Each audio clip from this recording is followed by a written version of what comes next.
Se acabó la sequía en tu vida. Hay cielos abiertos para ti. A continuación, una enseñanza desde la comunidad Llamas de Fuego para las Naciones, desde Soacha, Cundinamarca, en Colombia.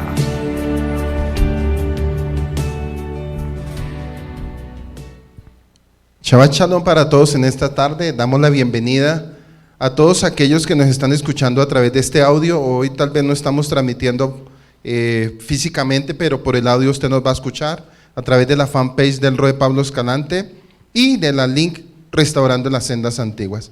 Bueno, y vamos a comenzar con un estudio exegético de Bereshit, capítulo 41, del verso 1 al 57, y vamos a aplicar 3 reglas de interpretación. Vamos a mirar lo que es la etimología de Egipto, la egiptología, vamos a mirar la morfología y vamos a mirar también el hebraísmo. Y vamos a aplicar una regla que llama la Sot. Y esta enseñanza nos lleva a entender cómo Yosef, que Yosef es sombra profética o símbolo de Yeshua, cumple un propósito en Egipto para la postre ser gobernante sobre Egipto y enseñar y dar a conocer el Elohim. Aquí hay una palabra muy importante. Cuando él dio a conocer el nombre del Creador, lo dio a conocer con el nombre de Elohim. Antiguamente, en la antigüedad, cuando para los tiempos de los patriarcas, se manifestó mucho el nombre Elohim, para que usted tenga muy presente, porque a veces en su Reina Valera dice Jehová o dice Dios, no sé, pero el nombre original en el hebraísmo, para ese contexto, para esa cultura, para ese tiempo en Egipto era Elohim, que habla y vive, preparando un escenario profético para sus hermanos. Démonos cuenta que Yosef, con la caída de Egipto, está preparando un escenario profético para sus hermanos, que a la postrer se le llamarán el pueblo de Israel. Y punto muy importante en todo el relato, Yosef habla del Creador, referente a Elohim, y es una palabra muy conocida. Y a la postrer para los egipcios, también van a conocer quién es el que bendecía o quién es el que levantó a Yosef. Por eso cuando Yosef empieza a hablar de él, lo da a conocer con el atributo de Elohim. Por si de pronto usted en su Valera dice Jehová, eso es antibíblico, no tiene nada que ver. Porque antiguamente, si miramos en la egiptología, tampoco existía la J. Para pensar a partir de ahí, la J existió fue cuando los griegos empezaron a añadir esa palabra, pero nunca en ningún momento. Se conoció con Elohim. Quiere decir que este estudio, el nombre principal va a ser Elohim. Comienzo, dice que como esclavo fue vendido Yosef, lo afligieron con grilletes, su pie en el cepo, le pusieron hasta el tiempo de cumplirse su palabra. Estoy haciendo como una reflexión. El verbo Adonai lo purificó, le envió un rey que lo libró, gobernador de pueblos, que lo desligó. O sea, Faraón lo nombró señor de su casa, gobernador de toda su riqueza, para que instruyera a sus ministros con sabiduría y a sus ancianos hizo saber. En el Salmo 105, 17, 22 está el relato de lo que acabé de pronunciar, donde se hace como un recuento del pueblo de Israel o de Yosef cuando estuvo en Egipto. Y dice que para que instruyera, o sea, Yosef también fue enviado para que instruyera a sus ministros con sabiduría y a sus ancianos hizo saber la revelación de lo que el Padre iba a hacer a través de la vida de él. Con estas palabras, el poeta David, que se pronuncia en el Salmo 105, 17, 22, también se le atribuye a Moisés. Estas palabras del poeta, que están haciendo una revisión sintética de la historia de Israel, describe de la vida y el ascenso de Yosef hasta la corte real. Es importante destacar que el poeta no menciona a Yosef como intérprete de sueños, sino como hombre sabio que instruye a los consejeros del reino de Egipto. O sea, no se habla como el soñador, sino como un hombre sabio que instruye a los consejeros del reino de Egipto. El poeta nos revela también que Yosef estuvo en prisión hasta que la voluntad redentora de Yahweh, de Elohim, lo libera y lo conduce hasta el mismo palacio del faraón. Estos son los aspectos determinantes de nuestro capítulo. Al fin y al cabo, la credulidad del faraón ante la interpretación de Yosef llamará la atención, ya que lo prudente sería por parte del faraón esperar y ver si las interpretaciones de Yosef se cumplen antes de ser nombrado como persona. Es tremendo este punto. Dice que antes de que fuera nombrado, el faraón le creyó el sueño, o le creyó los sueños proféticos, y no esperó que se cumpliera, sino de una vez lo puso al segundo al mando. Dese cuenta que tanta confianza José había ganado en el corazón de este faraón. Pero sabemos que más que José, era Yahweh, Elohim, tocando el corazón de faraón, para que se cumpliera a postrer la voluntad de lo que el padre quería hacer a través de la vida de José. Dice que de tanta jerarquía en el reino, por lo tanto lo que parece sorprender al faraón son las palabras de José después de la interpretación del sueño, que figuran en nuestro capítulo entre los versículos 33 al 36. La prueba para esta afirmación son las mismas palabras del faraón que dice: después de escuchar los consejos de José, dice así: ¿acaso habremos de hallar como este un hombre en cual el Rúa de Elohim? Miren cómo se pronuncia el faraón, en cual el Rúa de Elohim. Quiere decir que ellos muy allá sabían el Dios que estaba sobre los hebreos, el espíritu de Elohim. Y en el versículo 38 dijo faraón a José: después que hizo conocer a Elohim, a ti todo esto, no hay inteligente y sabio como tú. Versículo 39, es por su inteligencia y por su sabiduría que José puede deslumbrar al faraón, rey de un país, a la sazón amante de la sapiencia. Por supuesto, la concepción de José en cuanto a las cosas es diametralmente opuesta a la de los magos que circuncidan al faraón, o que se circundan al faraón. José habla permanentemente de Elohim. Los magos egipcios, seguramente también el faraón, idolatraban al río Nilo, fuente de provisión. ¿Se acuerdan que en los versículos anteriores aprendíamos que la adoración y la seguridad de los egipcios, ¿cuál era? El río Nilo. El río Nilo era el lugar de adoración, de idolatría, de presentar todo lo que era el rito de la diosa Isis. Era el punto principal para ellos, era la fuente de la seguridad. Pero miren lo que vamos a analizar también. Para yo ser continuador de la tradición monoteísta, la palabra monoteísta es un solo adorador, porque él adoraba un solo Elohim, de los patriarcas, el río Nilo es un elemento más de la naturaleza creada por Elohim. O sea, José sabía que todo lo creado y todo lo que hay subsiste porque Elohim lo creó. Y es tremendo porque él sabía los planes muy por dentro, con los sueños que él tuvo. Él sabía el plan profético que iba a ser Yahweh. Para él no había nada oculto. Total que él sabía que la seguridad de los egipcios era el río Nilo, pero que a través del suceso profético, a través de ese río, también él sabía que Yahweh o Elohim iba a transcurrir con un nuevo plan profético para que ellos pudieran entender y reconocer que no es lo que ellos adoraban o la cultura en la que ellos vivían, sino que era que ellos reconocieran y entendieran y pudieran aprender en su corazón que el Elohim al cual él servía era el Elohim que aún en la vida de ellos los iba a sacar de esa situación dura que iba a empezar a acontecer. O sea, la seguridad de ellos era el río Nilo.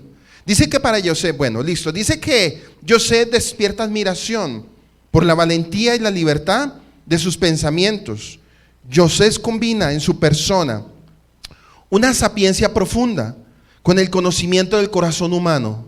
Siente simpatía por el destino del hombre. Otro punto bien importante, era tanto el amor y era tanta la comunión con el Padre, que José hubiera dicho divinamente, o lo hubiera podido decir en su corazón, pues que se mueran todos. Pero él no lo hizo, porque en el corazón de él, a pesar de que estaba en una cultura totalmente ajena a lo que él era, porque él era hebreo y estaba en una tierra egipcia, descendiente de Canaán, pues se suponía que él debía estar cargado como de cierta manera, como cierto rechazo, pero nos estamos dando cuenta que él está actuando como Yeshua. Yeshua dice que a los suyos vino, los suyos lo rechazaron, ¿cierto? Pero aquí estamos entendiendo que a pesar de todo lo que estaba sucediendo en el contexto, todo lo que él estaba diciendo, ninguno lo rechazó. Dice que por el destino del hombre, y posee además sentido práctico frente a las cosas. En otras palabras, el cerebro y el corazón actuando al unísono. Sin embargo, llegará el tiempo en el cual la dinastía faraónica tendrá un manto de olvido sobre la historia de este joven hebreo que salva a Egipto de una gran calamidad. Se ve cuando el texto dice en Éxodo 1:8, estoy adelantándome un poquito a sucesos, dice: se erigió un nuevo rey sobre Egipto que no conoció a Yosef. ¿Cómo este rey en Éxodo 1:8 no iba a conocer a Yosef cuando a través de la vida él calmó la hambruna de una nación completa? Que si miramos hasta el día de hoy, si lo leemos sigue retumbando. Pregunta: ¿cómo entonces ese faraón de ese tiempo dice que no lo conoció? Pero lo aprendíamos hace 15 días que no era que no lo había conocido. Lo que pasa era que ante el corazón de faraón, Yosef era abominable. Quiere decir que el corazón de ese faraón era ¿qué? Malvado, malvado. Pero él sabía muy por dentro que Yosef había hecho durante los 80 años que estuvo como segundo al mando del gobernador. Créame que en 80 años a uno no se le olvida nada futuro. Eso tiene trascendencia. Si usted viaja a Egipto y pregunta quién fue Yosef, ellos le dicen qué fue lo que él hizo en pleno siglo XXI y se lo dicen. Lo que pasa es que el corazón de este faraón aborrecía a Yosef, pero era necesario que se cumpliera lo de Génesis capítulo 15, del verso 13 en adelante, donde le dijo Elohim le dijo a Abraham: ten por cierto que tus descendientes serán esclavos y vivirán como esclavos durante 400 años. Entonces, a través de esto se tenía que cumplir un plan profético. Nada está fuera del propósito de Yahweh.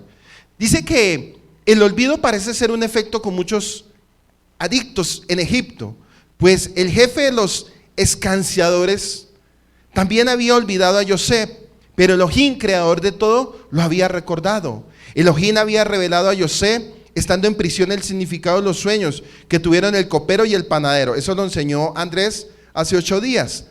El copero y el panadero del faraón. Por eso, al tener el faraón 2 sueños, también él tuvo 2 sueños que inquietaron su espíritu.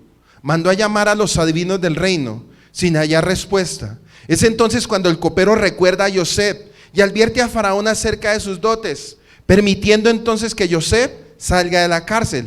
Un punto importante: cuando Yosef sale de la cárcel tiene 30 años.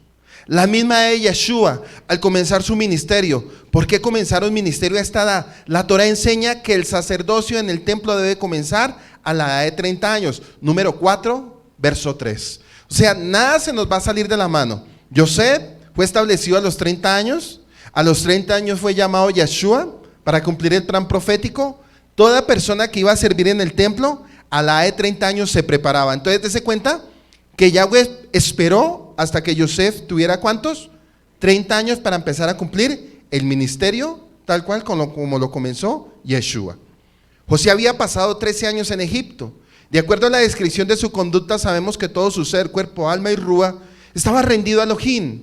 Y noten que en el versículo 16, al ser interrogado por Faraón, Yosef da todo el crédito a Yahweh, a Elohim, y dice: Él es el que hará.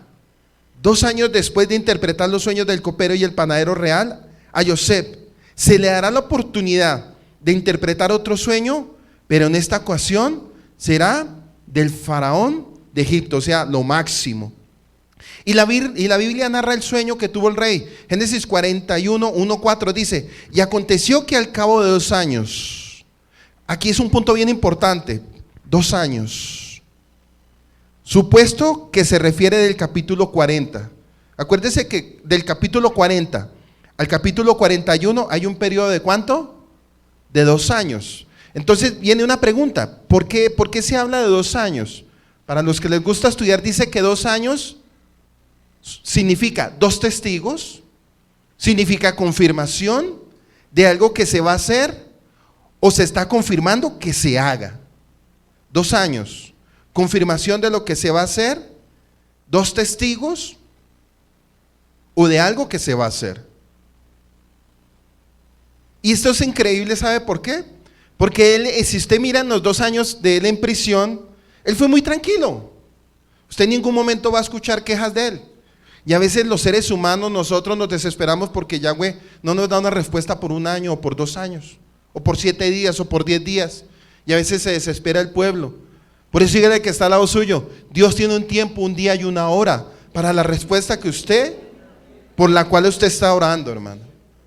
Pero démonos cuenta que ese tipo de oración que Yosef tenía era una oración limpia. Y era una oración direccionada a todos los asuntos del Padre. No una oración con recriminación, porque él se cuenta que en una cárcel usted coge a recriminar y yo, porque primero, él no hizo nada. Él no hizo nada para estar en una cárcel. Y nos damos cuenta que a pesar de que estuvo en la cárcel, él todo lo hacía con gran ¿qué? Con gran alegría, con gozo, esperando que el día que llegara la exaltación de él, el Padre lo iba a hacer. 13 años, 11 años como esclavo y 2 años como prisionero. ¿Será que usted se aguantaría un voltaje de 13 años así? Difícilmente. Si la gente llega a la fe y quiere que el Padre le responda a los 2, 3 meses y como no le responde, yo me vuelvo para el mundo, que en el mundo era mejor. Y por eso muchas veces la gente no recibe respuestas del Padre, porque somos afanados y turbados muchas veces del corazón. Por eso usted le va a ministrar mucho a usted. Dice que aconteció que al cabo de 2 años José estaba en la cárcel, olvidado. ¿Estaba qué? Olvidado, allá lo tenían arrumado en la cárcel. Pero se llegó el momento que se abrió el plano profético en el cielo primeramente, para que se cumpliera en la tierra. Y aconteció que al cabo de 2 años José estaba en la cárcel olvidado por el mayordomo real, desde hace 2 años, pero Elohim tenía un propósito en esa demora, y ahora el propósito se explica después de todo. Si Elohim lo hubiera querido, el mayordomo hubiera podido haber recordado a José en 1 año o mucho menos antes.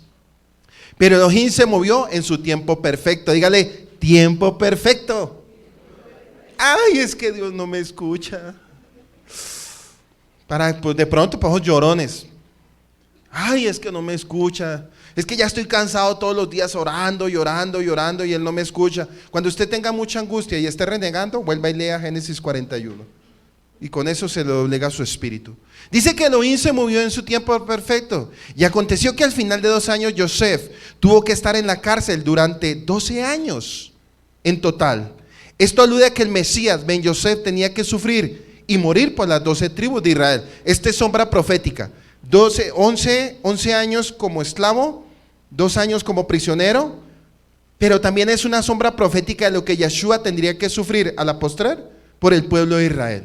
Los 2 años también hacen alusión a la resurrección del Mesías, y dice en Oseas 6:2, después de 2 días nos dará vida, y al tercer día nos levantará y viviremos delante de Él. Oseas 6:2. Dice que los 2 días hablan incluso del resurgimiento, no solamente de Israel, después de casi 2000 años de no existir, sino del resurgimiento de las 10 tribus perdidas de la casa de Joseph.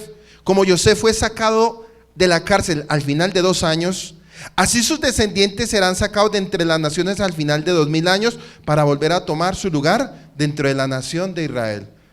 Si ven lo que estamos mirando de la venida de Yeshua a nuestro tiempo, ¿cuántos años han pasado? 2000 años, o sea, estamos sobre los planos proféticos de la segunda venida del Mashiach. Por si de pronto usted dice, no, es que todavía tarda, estamos ya pisando el plano profético. Y acuérdese que la palabra, a pesar de que pareciera como los textos oscuros, nos está mostrando y nos está dando como pistas de los tiempos o para el tiempo que va a venir el Mashiach. Dice que la palabra hebrea traducida como al cabo es miketz, que significa al final y al cabo. Eso lo estudian mucho en una parashá o lo enseñan mucho en una parashá, al final y al cabo. Esto nos enseña los sueños de Faraón y están hablando no solamente de lo que pasó al final de los 2 años más en la cárcel que Joseph tuvo que sufrir, sino también de lo que va a pasar al final de los 2000 años en la era mesiánica. Ojo con esto, estén muy atentos a cada punto de lo que yo voy a enseñar. Egipto, ¿qué representa? Pecado y sistema. Joseph está luchando contra un sistema, que es el sistema de Egipto. Los patriarcas tuvieron que luchar contra el sistema de Egipto y contra el sistema de Babilonia. Nosotros estamos tiempo presente luchando contra 2 sistemas fuertes, que son los que tienen manipulado el mundo. ¿Cuál es? El sistema egipcio y el sistema babilónico, que es con todas sus ramas de todas las religiones. Para que usted vaya entendiendo y diga, es que no he entendido en este momento ni la A ni la E. Bueno, dice que la muerte del panadero y haberle salvado la vida al copero significa la muerte del panadero y la resurrección del copero Antes de 2 años hablan de la muerte y resurrección del Mashiach. Antes de los 2000 años, y como el copero se olvidó de Yosef, ¿usted se acuerda que Yosef le dijo que cuando estuviera por fuera, no se olvidara de él, que por favor fuera y le dijera a Faraón, sí, una empujadita, como una recomendación, pero resulta que él se olvidó. ¿Cuántos años se olvidó? 2 años. Si miramos hoy en día a Yeshua, al verdadero Yeshua de Israel, lo tienen olvidado. Todavía no se ha manifestado. Se habla de un Jesús, se habla de un Jehová, se hablan de cosas que no tienen absolutamente que ver en el contexto nada con el pueblo de Elohim. Por eso Yeshua para este tiempo está ¿qué? Olvidado. Para que usted se vaya ya familiarizando con esta enseñanza. Al final de los 2 años, José es levantado para ser virrey, gobernante de toda la nación, después del faraón, y esto nos enseña que Yeshua ben José será puesto como gobernante sobre todas las naciones de la tierra, al final de 2000 años después de su muerte y resurrección. Faraón tuvo un sueño, y hay una amplia literatura tanto en Egipto como en Mesopotamia tocante a los sueños y su interpretación. Es interesante que las 2 personas hebreas que tuvieron que ver con la interpretación de sueños trabajaron para reyes paganos. ¿Y quiénes fueron esos? Daniel en Mesopotamia, ¿se acuerdan de Daniel? Que él también fue llamado para que Nabucodonosor le dijo a él, bueno, interpréteme estos sueños porque ni mis magos, ni mis adivinos, ni ninguna cosa parecida me pueden dar la interpretación.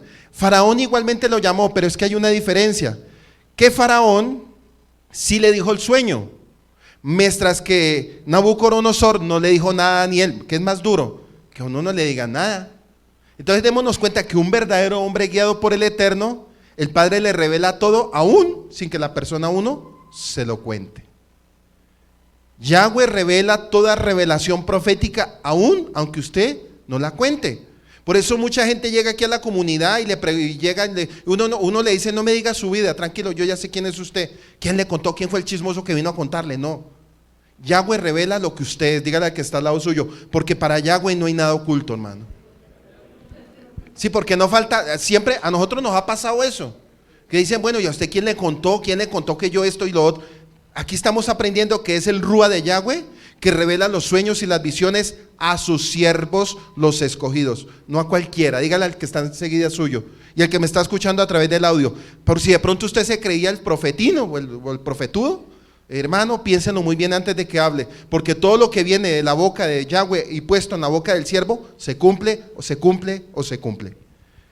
Dice que Daniel vivió en Babilonia, pero en Babilonia no vivió Daniel. O sea, a pesar de que Yosef vivió en Egipto y a pesar de que Daniel vivió en Babilonia, ellos en ningún momento se dejaron contaminar por ese sistema. Vivían en ese sistema del mundo, pero no permitieron que el mundo viviera en el sistema de ellos. Nosotros vivimos en este mundo, pero el mundo no tiene por qué vivir en nosotros. Otro punto importante, vivimos en este mundo, pero el mundo para nada tiene que vivir en nosotros.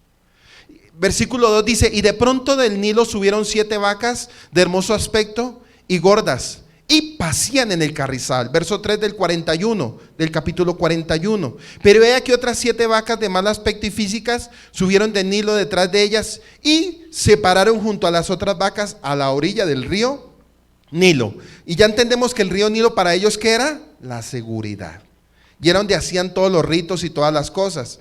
Por eso mire que cuando Moisés fue a libertar al pueblo de Israel, aún dice que el río Nilo se convirtió en sangre, porque la seguridad de ellos estaba no solamente en el río, sino en sus 10 dioses que ellos tenían.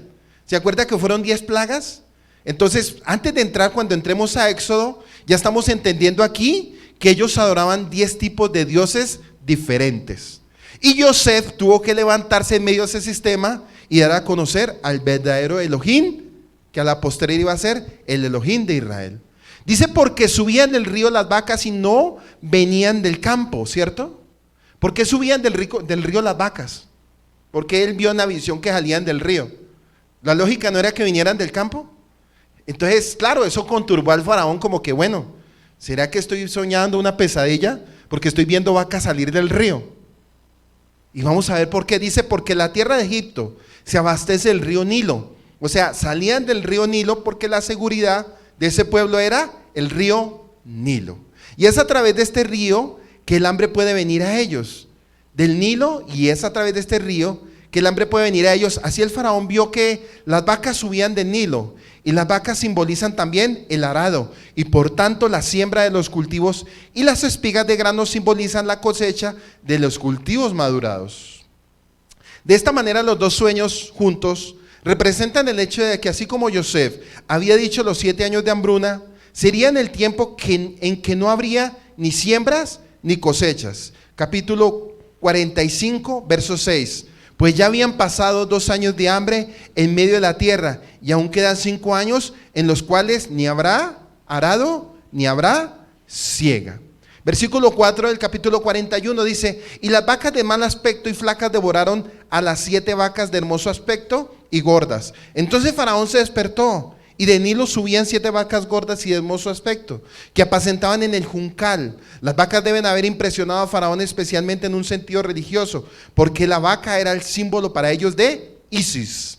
Las vacas para ellos eran un símbolo de Isis, la venerada diosa egipcia de la fertilidad. Tras ellas subían de Nilo otras 7 vacas de mal aspecto y en juntas de carne, y se paraban junto a aquellas vacas a la orilla del Nilo, y las vacas de mal aspecto y en juntas de carne devoraban a las 7 vacas gordas y de hermoso aspecto, y despertó Faraón. Y dice que en el libro egipcio, el libro de los muertos, la principal escritura del antiguo Egipto es Osiris, es el dios de la vegetación y el inframundo, y representa como un gran toro acompañado por 7 vacas. Entonces, inesperadamente, otras 7 vacas flacas y feas subieron de Nilo y devoraban a las 7 vacas gordas y de hermoso aspecto, tal como podía suceder en un sueño, pero era tan impactante que despertó ¿a quién? A Faraón. 41:2-4 dice: la repetición de la palabra despertó en el hebreo es yakatz, y lo vamos a encontrar en los versículos 4, versículo 7 y versículo 21, que parecen la palabra kex al final. Por eso la palabra en la parashá al comienzo es al cabo y al final. En este versículo 1 también nos muestra que los sueños de Faraón traen un mensaje para los últimos tiempos. Mire pues, trae un mensaje para los últimos tiempos. Y esto aconteció casi 3.500 años atrás. Y quiere decir que esto puede ser un plan profético para cumplirse en los últimos tiempos. Que los sueños del Faraón traen un mensaje para los últimos tiempos. La repetición del relato de los sueños es también una indicación de que no se refiere solamente al tiempo de Yosef, sino al final de este siglo en relación con la segunda venida y el reinado del Mesías. Capítulo 41, versos 5 al 7 dice que se quedó dormido y soñó por segunda vez. Esa palabra segunda vez significa 2 testigos y confirmación. Y he aquí que 7 espigas llenas y buenas crecían en una sola caña.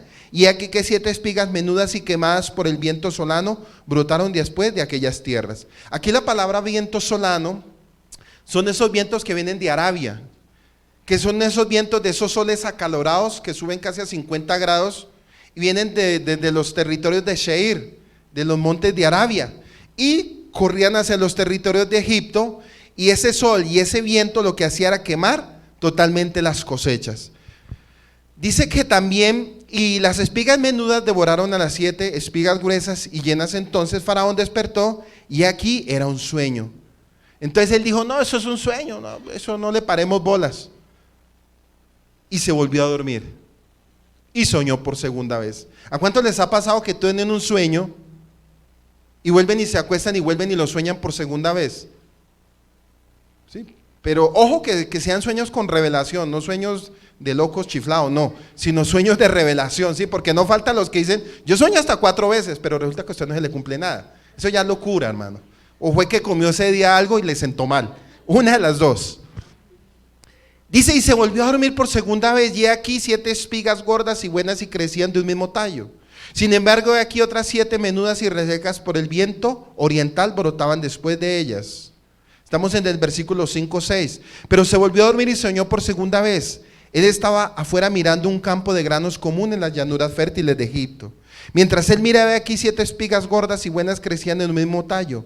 Una vez más el faraón debe haber quedado impresionado con la riqueza de Egipto, conocido por todos como el granero del mundo antiguo.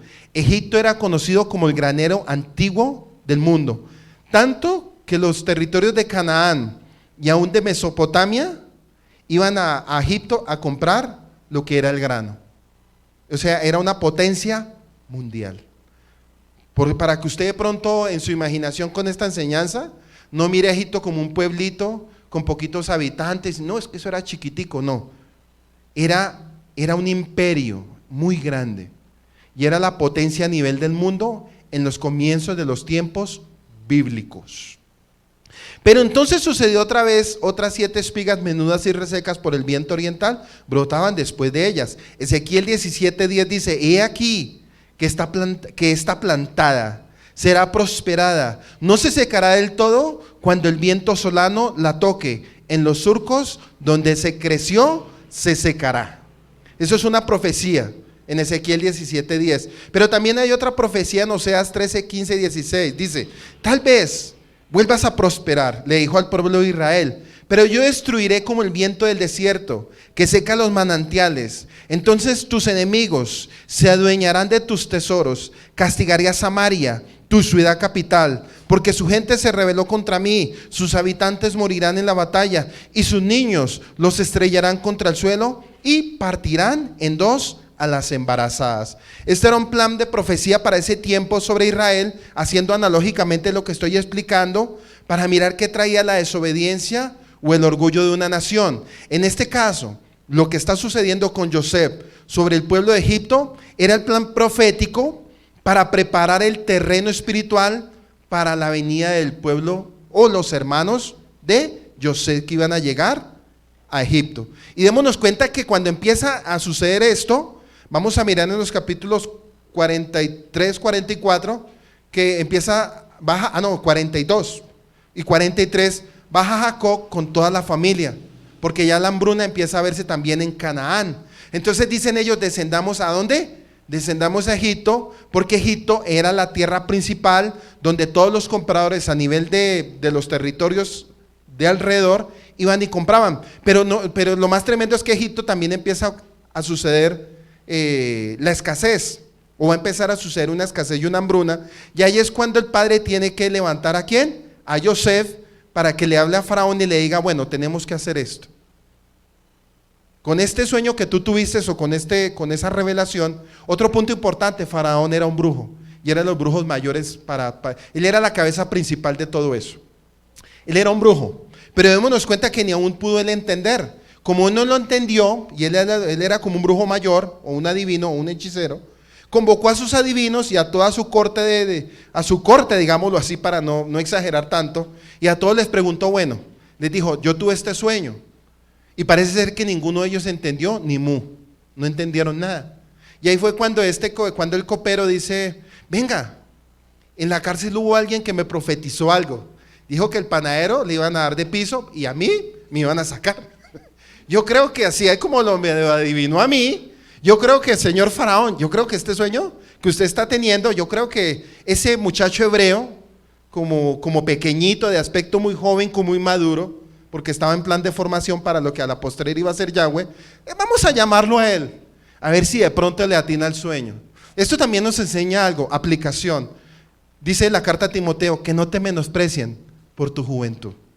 Pero si tú realmente caminas con Yahweh, ¿no? Porque es que hay jóvenes que son burladores. Yo estoy hablando de jóvenes que se guardan en santidad absoluta y total. Dice que y las 7 espigas menudas devoraban a las 7 espigas llenas y gordas. Y Faraón despertó y había sido solo un sueño. El sueño era tan real para él que fue cuando se despertó que se dio cuenta que había sido solo un sueño. Como él era considerado como un dios, era inusual que le solicitaran la interpretación de sus sueños. Él sabía lo suficiente como para estar preocupado, pero no lo suficiente para ser su propio intérprete. Se revolvió toda la noche en su cama porque los sueños parecían ser muy reales. Los egipcios creían que cuando los sueños se repetían o llegaban en dos juntos, eran especiales, por lo que se determinó a conseguir alguna ayuda.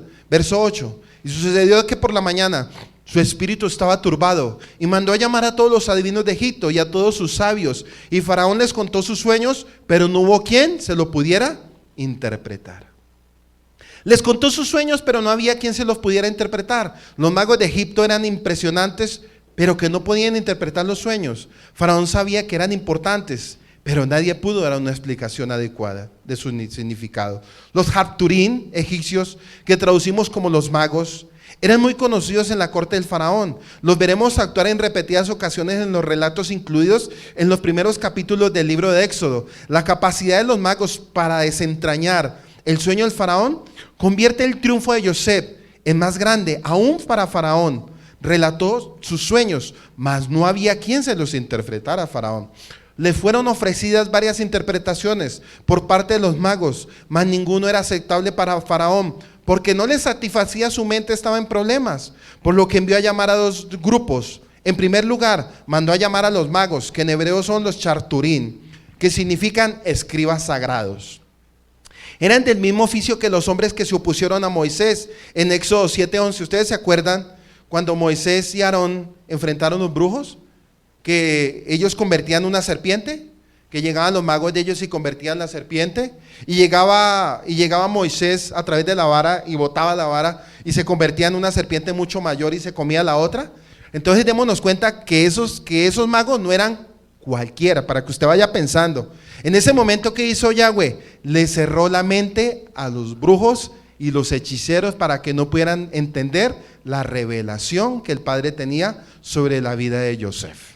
Entonces póngase usted a pensar, con lo que estamos ahorita leyendo e interpretando, usted se imagina ellos haciendo como reunión, bueno, pues 7 vacas gordas, 7 vacas flacas, 7 espigas, bueno, ¿qué? Dígame usted, no, pues usted que es más viejo en esto, así, yo me imagino entre ellos, bueno, botándose la pelota, y Faraón ahí en medio de ellos, bueno, pero ¿quién me lo va a interpretar?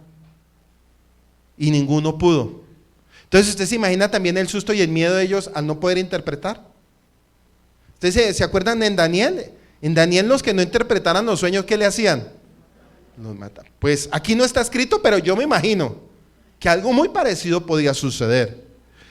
Entonces miramos que es una analogía muy parecida a Éxodo 7:11. Cuando ellos arrojaron sus varas convirtiendo en serpientes, en segundo lugar mandó a llamar a todos los sabios, que eran los sacerdotes expertos en el oficio de curar y de la magia en Egipto. Ellos eran una orden de sacerdotes egipcios que entendían los escritos jeroglíficos sagrados. Ellos cultivaban el conocimiento de las artes, las ciencias, e interpretaban sueños, practicaban la adivinación, la predicción. Se supone que poseían las artes secretas. Estos eran los oficios que tenían los magos. Y esto es muy parecido a Daniel 1:20. Y en todo asunto de sabiduría e inteligencia, mire que algo muy parecido a lo que le sucedió a Daniel, lo tenía Yosef. Daniel 1:20 dice: y en todo asunto de sabiduría e inteligencia que el rey le consultó a Daniel, 10 veces superior era Daniel a todos los magos, sabios y astrólogos que habían en todo su reino. 10 veces más. Entonces pasémoslo a Yosef. Yosef también era 10 veces más sabio que toda esa élite que en ese momento no pudieron entender esta visión.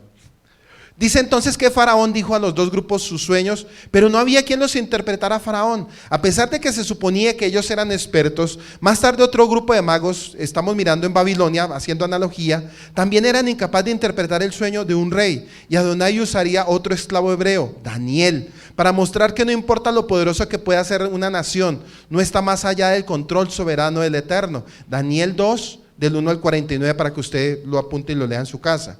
En el antiguo Egipto la gente creía que el verdadero poder en el universo era mágico. Se basaban en magia como presagios, brujerías, adivinación, predicción e interpretación. Pregunta, ¿qué es lo que hoy en día mueve el mundo en nuestro sistema?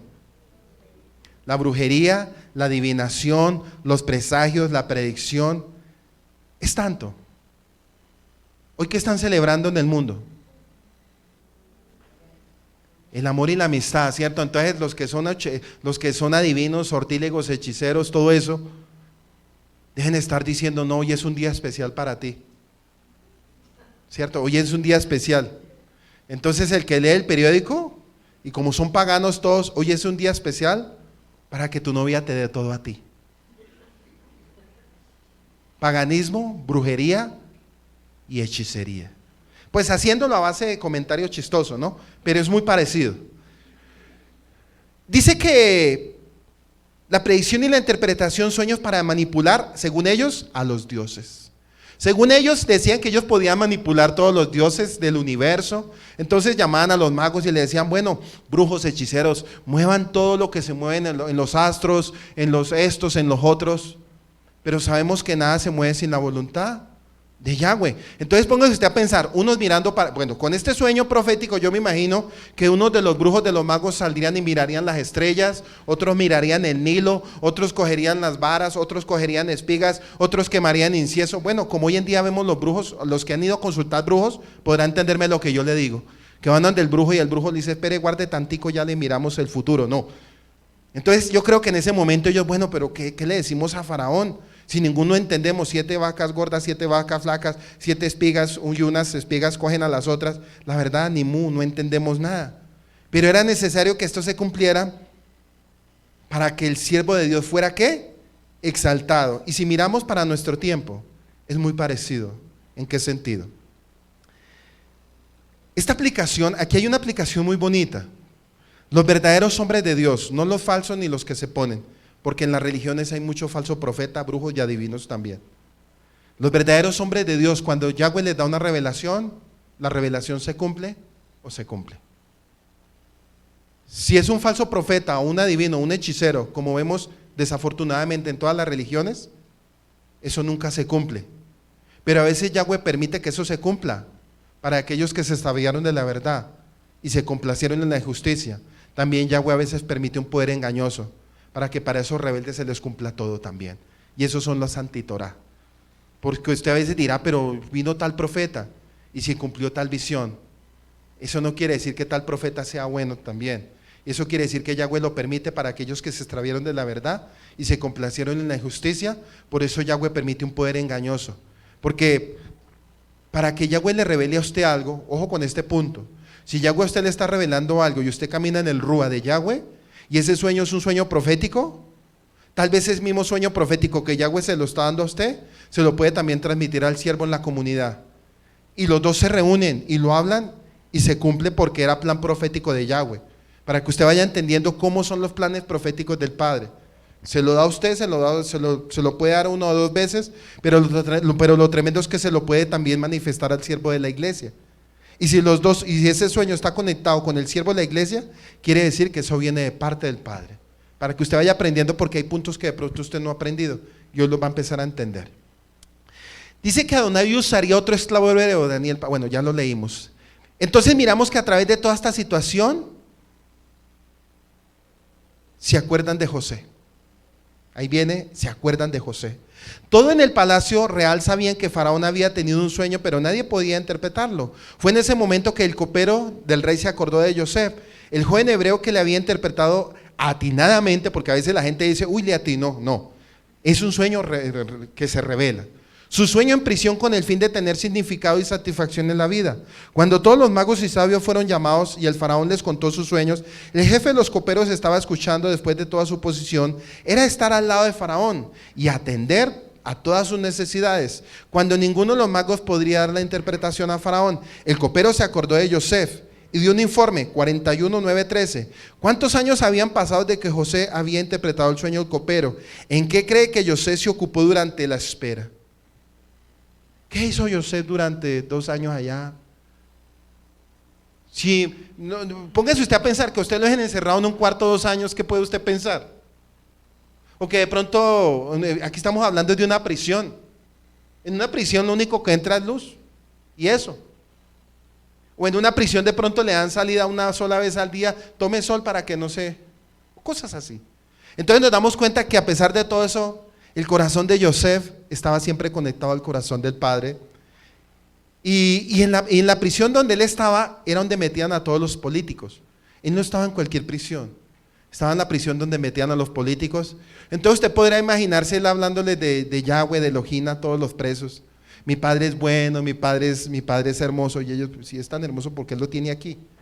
Porque era necesario que eso se cumpliera aún para los que estaban en la cárcel a la postrer, tampoco morirse de hambre.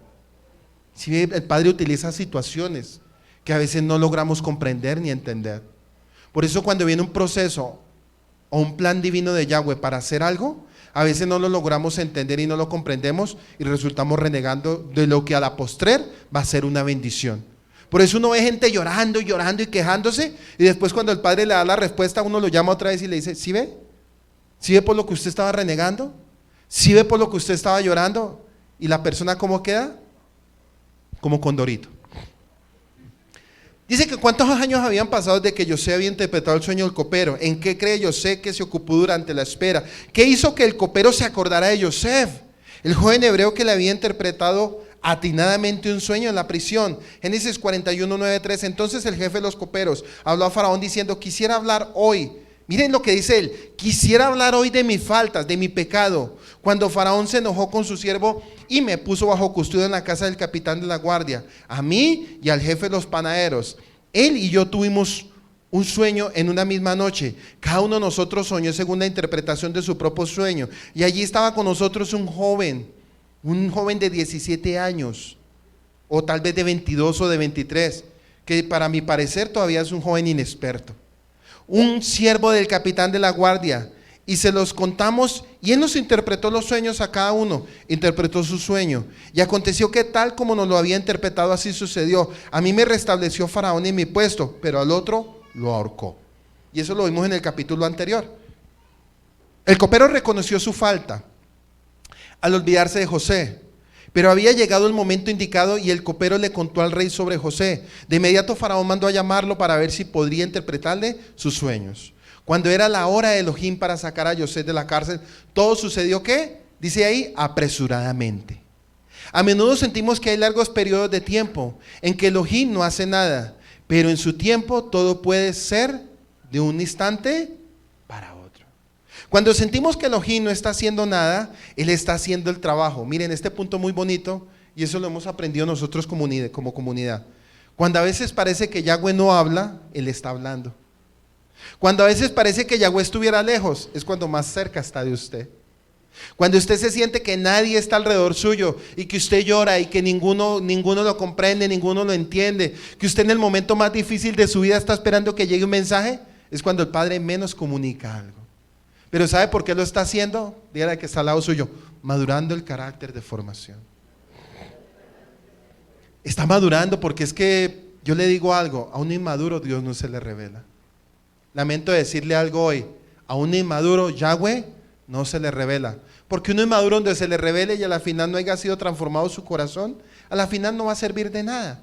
Por eso era necesario que el corazón de José fuera ¿qué? Procesado para la postrer el Padre exaltarlo. Para el desarrollo de nuestro carácter y conformarnos a la imagen de Yeshua. Versículo 14, y mandó Faraón y llamó a José, y lo sacaron con prontitud de la mazmorra. Así se le da la salvación de Elohim, y ocurre en un solo instante, y con mucha prontitud. De la misma forma más tarde el pueblo de Israel será expulsado de la tierra de Egipto. ¿También con qué? Con mucha prontitud. Y así será la venida de Yeshua, con mucha prontitud, como un relámpago. A José lo sacaron de la cárcel con prontitud. Al pueblo de Israel lo sacaron de Egipto. ¿Se acuerda que Faraón le dijo? Y así mismo va a venir Yeshua por segunda vez. Pero pregunta, ¿cuántos lo están esperando? Ah, sí, porque entonces si no lo está esperando, ¿qué hace aquí? Si vaya, celebre amor y amistad entonces, hermano. Porque si usted no lo está esperando, no tendría sentido que estuviéramos reunidos en esta tarde aquí. Así de la salvación. Bueno, Génesis 41, 14. Entonces Faraón mandó a llamar a José y lo sacaron a prisa del calabozo. Y después de afeitarse y cambiarse sus vestidos, ojo, en la versión suya dice ¿cómo?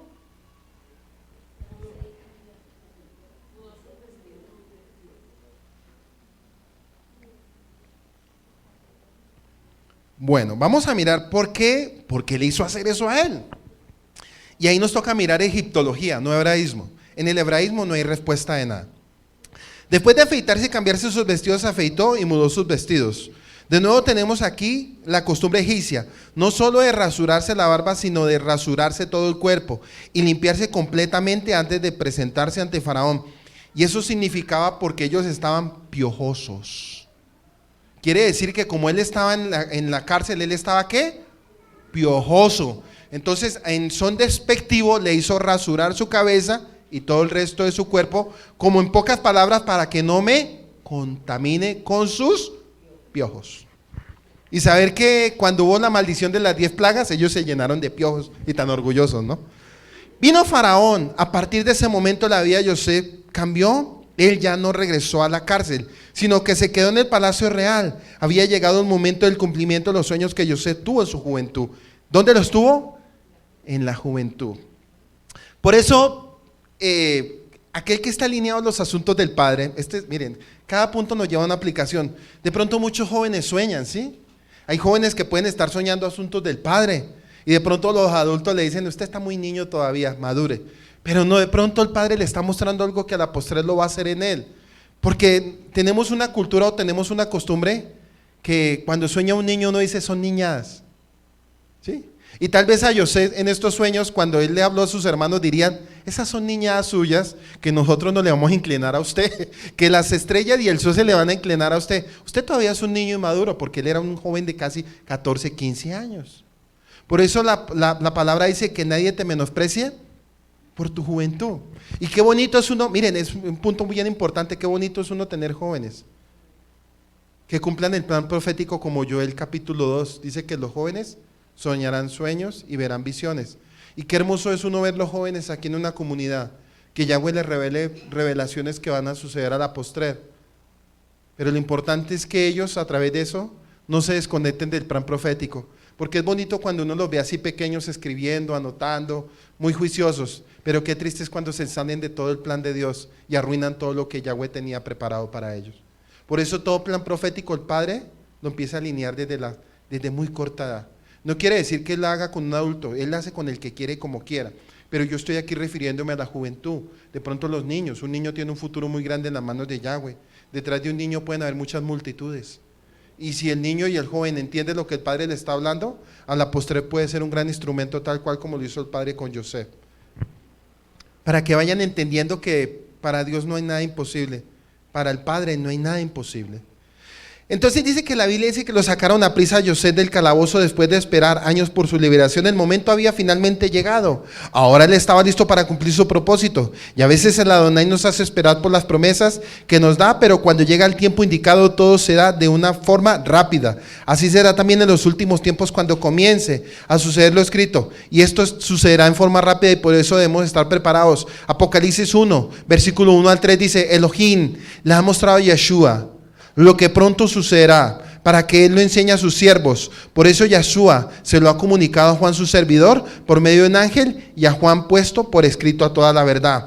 Elohim bendiga a quien lea en público este mensaje, y bendiga también a los que lo escuchen y obedezcan. Ya viene el día que Elohim cumplirá todo lo que anunció en este libro, tal cual como lo hizo con Joseph en Egipto, tal cual como lo hizo el Padre con su hijo Yeshua. Tal cual el Padre lo va a hacer con una nueva generación para los últimos tiempos. Porque Él va a levantar en los últimos tiempos una generación de jóvenes, escúcheme bien, jóvenes, adolescentes, llenos del Espíritu Santo, que fluyan, ojo, que fluyan como fluyó Joseph en Egipto, que fluyan como fluyó Daniel en Babilonia. ¿Para qué? Porque a la postre Yahweh tiene que levantar hombres y mujeres llenos del Espíritu Santo para poder repeler el sistema de Satanás y todas las cosas que él está utilizando para que el pueblo se pierda. Por eso este mensaje usted tiene que tenerlo muy claro.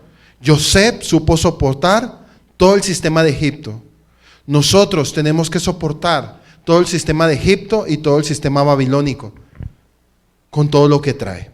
Dice que la palabra hebrea que fue traducida como calabozo es bor, y significa hoyo y pozo. Es la misma palabra que se encuentra en Génesis 37, 24, cuando los hermanos vendieron a José y lo vendieron y lo metieron en un pozo vacío.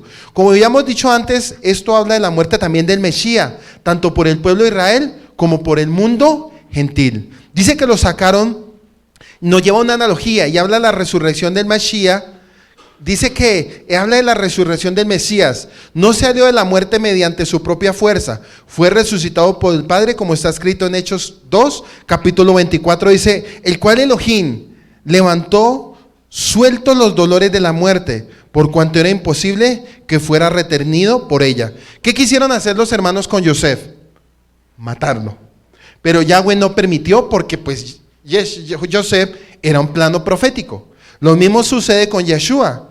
Dice que Yeshua, la muerte no lo retuvo. A Yosef quisieron matarlo, pero la muerte no pudo tocar su vida porque había detrás de todo esto un plan profético. En Romanos 10:9 dice que está escrito que si confiesas con tu boca que Yeshua por Adonai y crees en tu corazón que Elohim le resucitó entre los muertos, serás salvo. Y vino a Faraón, para volver a entrar al tema. De la misma manera el Mesías, después de haber sido resucitado, fue elevado hasta lo sumo y presentado ante el Padre Celestial para servirle como sumo sacerdote según el orden de Melquisedec. Así pasó con José cuando fue sacado del cepo y por su interpretación y por el sueño fue ¿qué? Puesto a la diestra del Faraón. La misma analogía pasó con Yeshua después de la resurrección. Dice que él fue puesto a la diestra del Padre según el orden de Melquisedec. Para que usted vaya entendiendo que José, sombra profética de Yeshua. Salmo 110:1-4 dice, Salmo de David, dice, el Eterno a mi Señor, siéntate a mi diestra, hasta que ponga a tus enemigos por estrado de tus pies. El Eterno jurado y no se retractará. Tú eres sacerdote para siempre según el orden de Melquisedec. Cuando José fue sacado del cepo y fue nombrado segundo al mando, fue hasta la muerte que él sostuvo su llamado. ¿Cuántos años fueron? 80 años. Segundo al mando, se le puso un anillo de autoridad que todo lo que él dijera se tenía que cumplir. Entonces, ¿sí ve qué plan profético? Joseph, sombra profética. Filipenses 2:9 está escrito, por lo cual Elohim también le exaltó hasta lo sumo y le confirió el nombre que es sobre todo nombre. ¿Qué pasó con Joseph? Le confirió nombre que es sobre todo nombre. Y aquí vamos a escudriñar que como José da a Adonai el crédito ante el faraón y su pueblo, como José había cambiado, que dio a Faraón y su pueblo, como José había cambiado, dio a su familia la interpretación de sus propios sueños. De aquí que dos maneras José prefigura la vida de Yeshua. Y vamos a reflexionar, al igual que José, quien resistió la tentación de sentir orgullo por sus propias capacidades, cuando tendría que haber dado a Elohim el crédito por algo que él hizo en su vida, Faraón de inmediato le dijo su problema a José. El rey de Egipto dijo, he soñado un sueño y no hay quien lo interprete. Era una creencia común en Egipto que los dioses se comunicaban a través de los sueños de los magos y los adivinos. Conservaban diferentes interpretaciones de los sueños del pasado en los libros de los sueños que eran supuestamente fiables. Pero incluso los hombres sabios de Egipto que fueron entrenados en esta arte no fueron capaces de interpretarlo, al igual que los sabios de la época. Daniel 2, versículo 1-12 para que usted lo lea en su casa. Pero vamos a mirar, dice que, y dijo Faraón a José, he soñado un sueño y no hay quien lo interprete, pero he oído decir de ti que oyes un sueño y que lo puedes interpretar. Oiga, que oyes un sueño y lo puedes ¿qué? Interpretar. ¿Sabe que este punto me lleva a pensar mucho? Cuando yo comencé los primeros años en la fe, yo creo que llevaría por ahí un añito y algo, y conocí una bruja en el barrio, sí, una bruja. Y un día pues ella me dijo, yo sé que usted es un religioso, un cristiano, porque para ese tiempo yo era un cristiano. Me dijo, yo sé que usted es un cristiano y que usted es de Dios, ¿sí? Y me dijo, yo quiero enseñarle algo a usted. Yo quiero enseñarle mis artes mágicas y dónde me preparé en la brujería. Yo, listo, camine, vamos a su casa. Entonces yo me fui con ella para su casa y efectivamente ella tenía unos libros de brujería y ella hizo un curso en una universidad de Miami donde se preparan brujos a nivel del mundo para aprender las artes de la brujería y de la hechicería, y me mostró, si es muy cierto, me mostró unos libros, me mostró cuadernos con un poconón de señales y un poconón de cosas, pero lo más impresionante fue que después ella me pidió ayuda para que yo la liberara de ese demonio que ella tenía, y ya llevaba yo un añito de convertido. Entonces dése cuenta que los brujos para nada sirven. Para que usted de pronto, si en algún momento consultó un brujo y usted está esperando la respuesta, ni crea que se le va a cumplir, porque esos son asuntos de Satanás, hermano. Todo lo que viene de Yahweh se cumple, lo de Satanás es muerte. Sí, porque no falta. Estamos en el 41:15. Dice que en este punto José podría haber sido tentado a negociar con Faraón. Se dio cuenta de que sus servicios eran muy solicitados en ese momento. Por lo menos que podía haber pedido su libertad a cambio de su interpretación del sueño del Faraón. Pero ese único momento es increíble oportunidad, el verdadero carácter de José fue revelado. Versículo 16 dice, José respondió a Faraón diciendo, no es mérito mío. Mire lo que hace un verdadero hombre de Dios. Para usted de pronto, que Yahweh lo utilice a usted, no diga es que es por mí. Ojo con esta palabra, porque es que no falta el que dice es que es por mí. Yo, solamente yo. No, tenga mucho cuidado, porque es que hoy en día estamos escuchando en los moveres religiosos, es que el pastor Pepito, es que el pastor fulanito, es que él libera, vayan, corran a la iglesia que allá sí hacen los milagros. No, hermano, no es el hombre el que hace los milagros, es Yahweh que hace los milagros a través de que Él quiere. Porque es que hoy en día hay un mover extraño donde la gente corre diciendo que es tal, y lo tremendo es que sacan programas o sacan propagandas como esta, venga y reciba su milagro. O usted va y mira portadas de libros religiosos y pone la portada de X o Y pepinito y la gente lo idolatra. Ese es un faraón, ese es un brujo, ese no es un siervo de Dios. Porque Yahweh no nos llamó a nosotros a publicitarnos a sí mismo. Yahweh nos llamó a nosotros fue a exaltar el nombre de Él y no a exaltarnos a nosotros mismos. Por eso José dice humildemente, no es por mí, ¿es quién? Es por Él, diciendo, no es mérito mío. Es Elohim quien dará a Faraón la respuesta satisfactoria. ¿Qué estaba haciendo José? Dándole todo el atributo y toda la honra ¿a quién? A Yahweh. Literalmente se lee, Elohim responderá al shalom del Faraón. La palabra shalom es la paz. Shalom a menudo lleva la idea de completo o perfección. Tranquilo que Yahweh va a dar respuestas a ti, Faraón. O completamente, eso es lo que quiere decir aquí. Elohim le responderá a Faraón completamente por esta respuesta. José exhibió un gran crecimiento en la madurez espiritual. Mire que a pesar de la corta edad, 30 años, pues no, pues más o menos, sí. Pero uno se da cuenta que muchos siervos a la edad de 30 años siguen siendo inmaduros todavía. Y si usted se da cuenta hoy en día, y es que este punto es muy importante, porque aquí nos está enseñando algo. Mucha gente que es usada por Dios, siempre se atribuyen a sí mismo lo que el Padre hace. Y no le dan la honra a Dios. Y muchas veces le dan la honra a Dios, pero con cierto orgullo, con cierta arrogancia y cierta vanidad.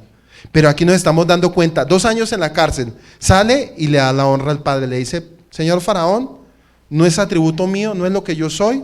Usted sabe que usted me tuvo allá en la mazmorra, allá en la cárcel, me hizo rasurar, me hizo quitar los piojos, etcétera. Pero me va a usar usted a mí para que yo le dé la revelación. Pues se la voy a dar no por mérito mío, sino porque el Padre que habita en mí va a dar esa revelación. Mire lo tremendo. Hasta dónde Él se bajó en cuanto a humildad. Se parece a lo que hoy en día vemos, ¿cierto? A esos predicadores de ahora. Qué humildad, ¿sí o no?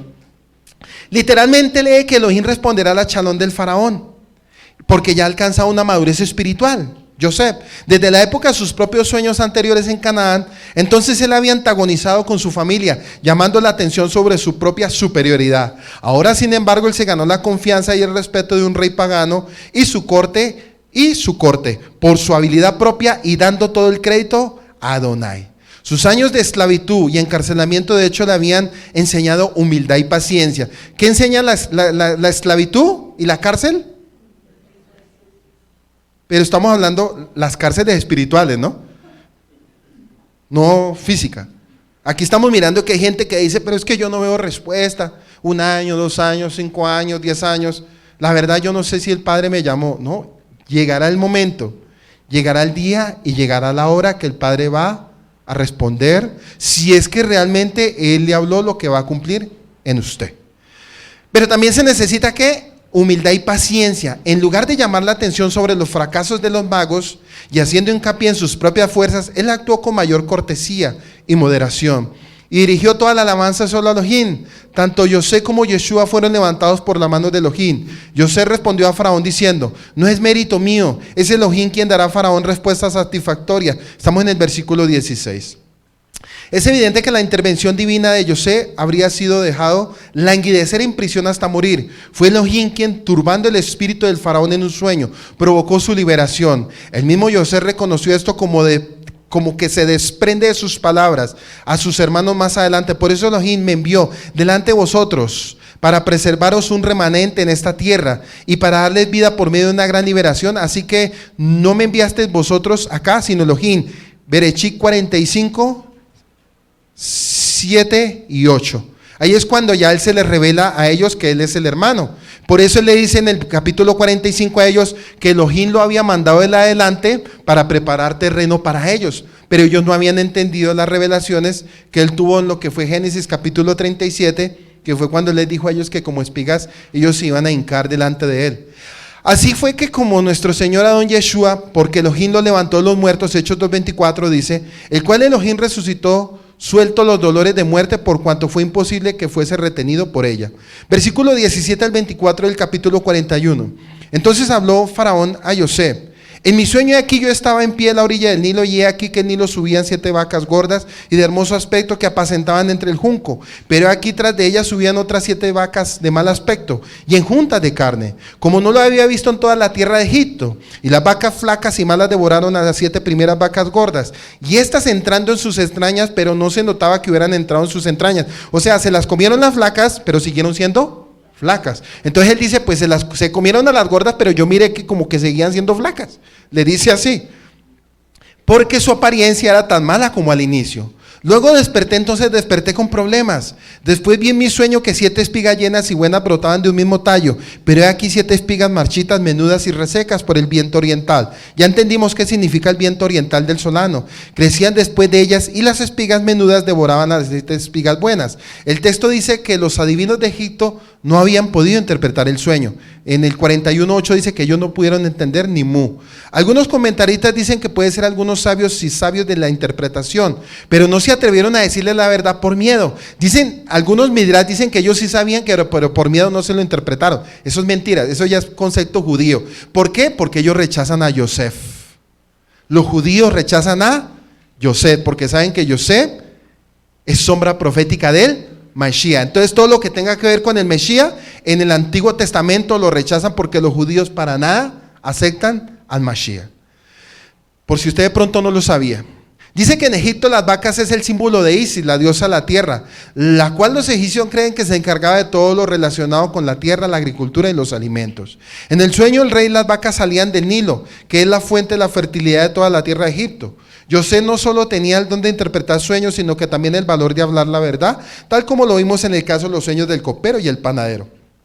Versículo 25 al 32. Dice entonces, dijo a Faraón, los 2 sueños de Faraón son uno.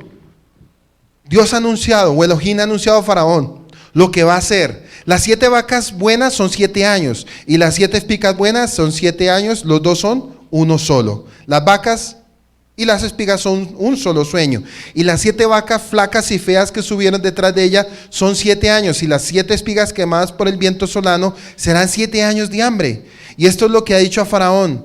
Elohim ha mostrado a Faraón lo que va a hacer. He aquí vienen 7 años de gran abundancia en toda la tierra de Egipto, y después de ella vendrán 7 años de hambre, y será olvidada toda la abundancia de la tierra de Egipto, y el hambre asolará la tierra, y no se conocerá la abundancia de la tierra a causa del hambre que vendrá, que será muy severa. Verso 32. Y en cuanto a la repetición del sueño a Faraón 2 veces, quiere decir que el asunto está determinado por Elohim y lo hará pronto. Como los 2 últimos años antes del cautiverio de José fueron contados desde la muerte y la reinstalación de los siervos del rey de Egipto, los 2000 años finales de esta edad son contados a partir de la muerte y la resurrección del Mashiach. Al final de los 2000 años, parece que habrá 7 años de abundancia económica, posiblemente en todo el mundo, y luego vendrán 7 años de tribulación. Los últimos 7 años corresponden a las últimas 70 semanas de la profecía de Daniel, y eso está en Daniel 9, 24, 27. Y en Apocalipsis 12, 17 dice, durante ese tiempo, estoy hablando ya del tiempo presente, durante ese tiempo habrá persecución contra los que guardan los mandamientos de Elohim y tienen el testimonio de Yeshua, como está escrito en Apocalipsis 12, 17. Y dice así, entonces el dragón se enfureció contra la mujer, contra Israel, a hacer guerra, y contra el resto de su descendencia, los que guardan el mandamiento de Elohim y tienen el testimonio de Yeshua. Pero note algo en Amos 8, 11 al 14, dice, he aquí vienen días, dice Yahweh el Señor, en los cuales enviaré hambre a la tierra, no hambre de pan, ni de sed de agua, sino de oír la palabra de Yahweh, e irán errantes de mar en mar, desde el norte hasta el oriente discurrirán buscando la palabra de Yahweh y no hallarán. En aquel tiempo las doncellas hermosas y los jóvenes desmayarán de sed, los que juran por el pecado de Samaria y dicen, por tu Elohim, oh Dan. Y la palabra Dan significa juicio o estatutos, o juzgar. Y por el camino de Beersheba, la palabra Beersheba significa juramento. ¿Se acuerda que los patriarcas hicieron juramentos en Beersheba? Significa juramento. Y caerán y nunca se levantarán. Pero note algo, dice que durante ese tiempo habrá una gran hambre de la palabra del Eterno en todas las naciones descendientes de Israel. Viene una pregunta. Pero si están predicando la palabra en todo el mundo, ¿cómo así que hay palabra o cómo así que hay hambre y sed de la palabra? Y ya le voy a decir que sí hay hambre de la palabra en este tiempo. Cuando miramos nuestro contexto del pueblo de Israel, dice que Yahweh dejó establecido fiestas, tiempos establecidos, ¿cierto? ¿Nos los están enseñando en este tiempo, sí o no? No lo están enseñando, no lo están enseñando. Entonces quiere decir que en este momento hay ¿qué? Hambre y sed de la palabra. Pero ¿cómo así si yo escucho que en Radio Melodía me predica una emisora, en La Voz del Recuerdo me predica otra, salen los testigos de Alibaba, predican, sale todo el mundo y predica? Pregunta, ¿están predicando lo que Yahweh dejó establecido en un principio? No, entonces quiere decir que hay hambre y sed de la palabra. Y eso es muy simbológico a lo que estaba pasando en Egipto. En Egipto era el hambre física, pero si lo pasamos espiritualmente para nuestro tiempo, es hambre espiritual dentro del sistema de Egipto. Por eso la gente no ha podido entender, por eso la gente corre de aquí para allá. Dice que de mar en mar es correr de aquí para allá buscando respuestas del Padre, pero no las encuentran. Amos 8, 11 al 14. Y dice que durante este tiempo habrá un gran hambre de la palabra del Eterno en todas las naciones. Entonces, para que usted vaya pensando, dice que los idólatras no van a encontrar la palabra del Eterno porque no les buscan donde está la Jerusalén de arriba. Yo sé que estaba dándole a mostrar al faraón la Jerusalén de ¿qué? De arriba. Porque para ese tiempo todavía, ojo con este punto, para ese tiempo todavía no se hablaba del plan profético que iba a suceder con Canaán, que la postrera iba a ser Israel, y en Israel y se iba a establecer Jerusalén, el templo, etcétera. Todavía no se había establecido eso, pero Joseph le estaba dando a conocer a Faraón, le decía: mi padre Elohim es el Elohim de los cielos. Él siempre se hablaba o se refería al Elohim de los cielos, a la Jerusalén de arriba, a la celestial. Y entonces aquí miramos que donde está la Jerusalén de arriba, sino en las religiones falsas del mundo. La gente, miren lo que dicen las religiones falsas del mundo. Pero si habrá un grupo inmensamente grande que sabrá dónde encontrar la palabra del Eterno en ese tiempo, como está escrito en Zacarías 8, 20-23, dice: así ha dicho Yahweh de los ejércitos, aún vendrán pueblos y habitantes de muchas ciudades, y vendrán los habitantes de una ciudad y de otra, y dirán: vamos a implorar el favor de Yahweh y a buscar a Yahweh de los ejércitos. Yo también iré. Y vendrán muchos pueblos y fuertes naciones a buscar al Elohim de los ejércitos en Jerusalén y a implorar el favor de Yahweh. Así ha dicho Yahweh de los ejércitos: en aquellos días acontecerá que 10 hombres de las naciones, 10 hombres de las naciones, de toda lengua, se tomarán del manto de un Yahudín, diciendo: iremos con vosotros, porque hemos oído que Yahweh está con vosotros. Aquí hay algunas cosas sumamente interesantes. Vemos que muchos pueblos, naciones poderosas van a buscar al Eterno en Jerusalén en aquellos días, que es una referencia a los últimos tiempos. Pero la Jerusalén que nosotros estamos esperando es ¿cuál? La Jerusalén de arriba, la Jerusalén incorruptible. Pregunta: ¿qué nos venden las religiones? ¿Qué nos venden las religiones? Que todo el mundo va a ser salvo y que vamos a vivir es en el cielo. ¿Y nosotros dónde vamos a terminar viviendo? Cielos nuevos, nueva tierra. Entonces démonos cuenta que lo que está aconteciendo con Joseph en Egipto es lo que nosotros estamos viviendo ahorita en nuestro segundo éxodo. Primer tiempo profético: pueblo de Israel entra a Egipto, muere Joseph, sombra profética, el pueblo de Israel queda esclavo durante 215 años. Porque acuérdense que eso se empieza a contar desde el momento que nace Isaac, se cuentan 215 años hasta el tiempo de José cuando entra a Egipto. De ahí se cuentan otros 215 años para la partida, que son 430 años. Es el primer éxodo del pueblo de Israel y sale Nosotros para este tiempo estamos viviendo el segundo éxodo y estamos mirando para la Jerusalén de arriba, estamos mirando un sistema de Egipto que nos quiere hostigar, que no nos deja o que no nos permite escuchar la verdad, porque ese sistema de Egipto es un río revuelto de muchas religiones, entre ellas dos sistemas poderosos que son Babilonia y que son Egipto, y en un río revuelto, usted sabe que en un río revuelto se encuentran muchas religiones. Por eso la gente dice, ¿cuál es la verdad? ¿Cuál es la verdad? A mí me dicen que son los testigos de Alibaba, a mí me dicen que son los adventistas, a mí me dicen que esto, que lo otro. Entonces la gente ya no sabe qué creer. Por eso es que hay hambre y escasez de la palabra hoy en día. Por eso es que la gente dice, la verdad yo ya no sé ni en quién creer. ¿Sabe por qué? Porque estamos como cuando Yosef llegó a Egipto.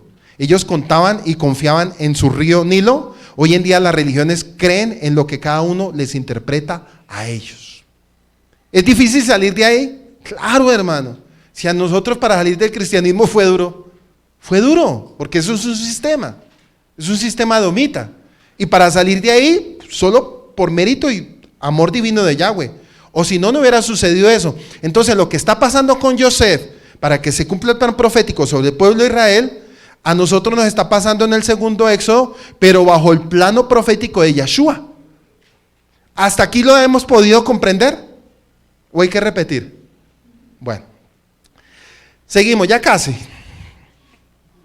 Dice que será el momento dice que las 10 tribus de la casa de José se unirán a la casa de Judá para ser instruidos en la Torá, explicada por el gran maestro Yeshua HaMashiach y sus emisarios. Será el momento de la reunificación de las dos casas de Israel. La palabra traducida como vestido en la profecía de Zacarías es sumamente interesante, es la palabra kafá, que significa extremo, orlá y esquina.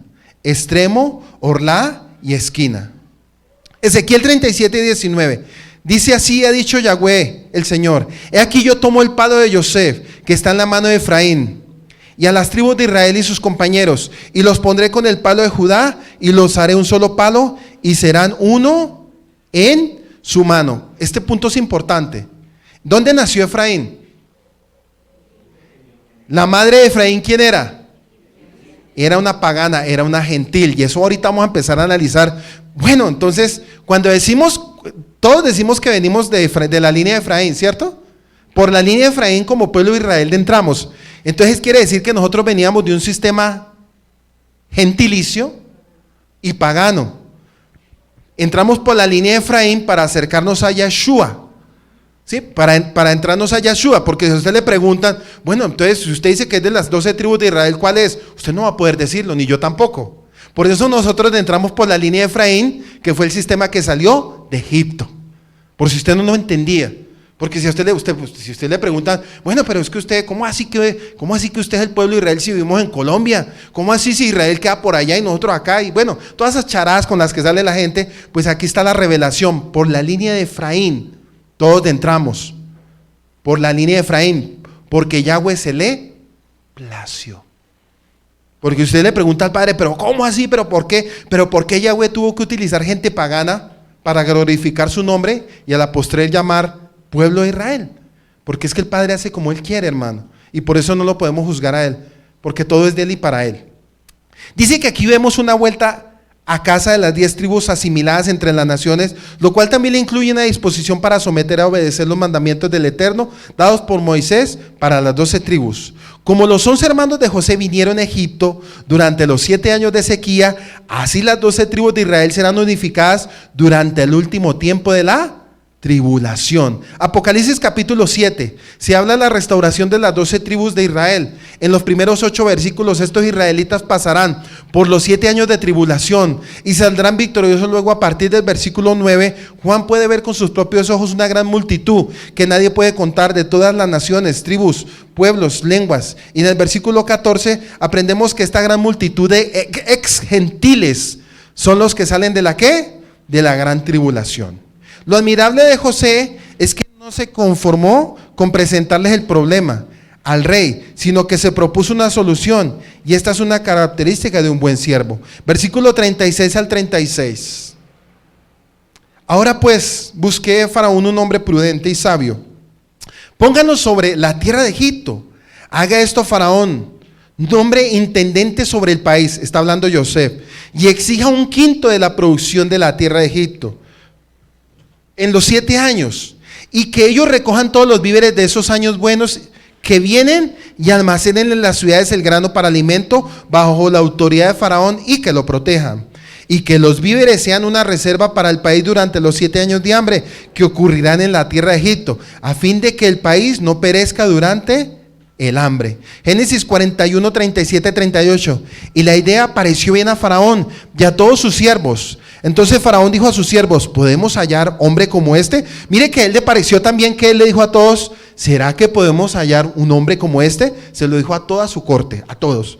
Que no sé cuántos habrían, pero yo creo que había mucha gente. Y él así con su cabecita rapada. Póngase, visualícelo, con su cabecita rapada y todos, sí, y todos como que, oiga. Pero el Padre opera como Él quiere. Dice entonces Faraón, dijo a sus siervos: ¿podemos hallar un hombre como este en quien el espíritu de Elohim esté? Esta es la primera mención en la Biblia que el Ruach HaKodesh, el Espíritu Santo, viene sobre un gran hombre. Faraón vio que José tenía el Ruach de Elohim. El espíritu de Elohim estaba en el ungido Ben Yosef.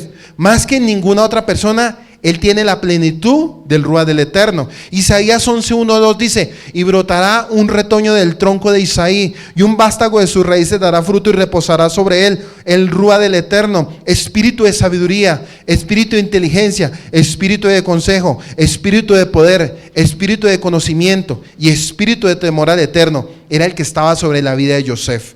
Isaías 61:1-2 dice: y el espíritu del Eterno está sobre mí, porque me ha ungido el Eterno para traer buenas nuevas a los afligidos, me ha enviado para quebrantar a los quebrantados de corazón, para proclamar la libertad a los cautivos y libertad a los prisioneros. Mire que todo lo que estaba a la postre profetizado sobre Yeshua ya estaba ocurriendo sobre la vida de Joseph en Egipto. Mateo 3:16: Yeshua, después que fue bautizado, subió luego, o hizo la tevilá, subió luego del agua, y los cielos le fueron abiertos, y vio el Ruach de Yahweh que descendía como una paloma y venía sobre él. Juan 3:34: porque el que Elohim envió, las palabras de Elohim habla, pues Elohim no da el espíritu por medida. Elohim no da el espíritu por medida. La palabra Mesías significa ungido con aceite, e indica que el Ruach del Eterno ha venido sobre el hombre para que pueda realizar una misión específica. Seguimos en el 40 del capítulo 41. Entonces todo lo que yo acabé de pronunciar ya estaba sobre la vida de Joseph. Por eso Joseph, sombra profética de Yeshua. Dice: tú estarás sobre mi casa. Miren lo que le dice ya a Faraón, y todavía no se había cumplido nada. Tú estarás sobre mi casa, se lo dice a él, y todo mi pueblo obedecerá a tus órdenes. Solamente en el trono yo seré mayor que tú. O sea, se lo dijo Faraón: listo, yo le voy a dar todo, todo, todo. Es tanto que le dio hasta esposa.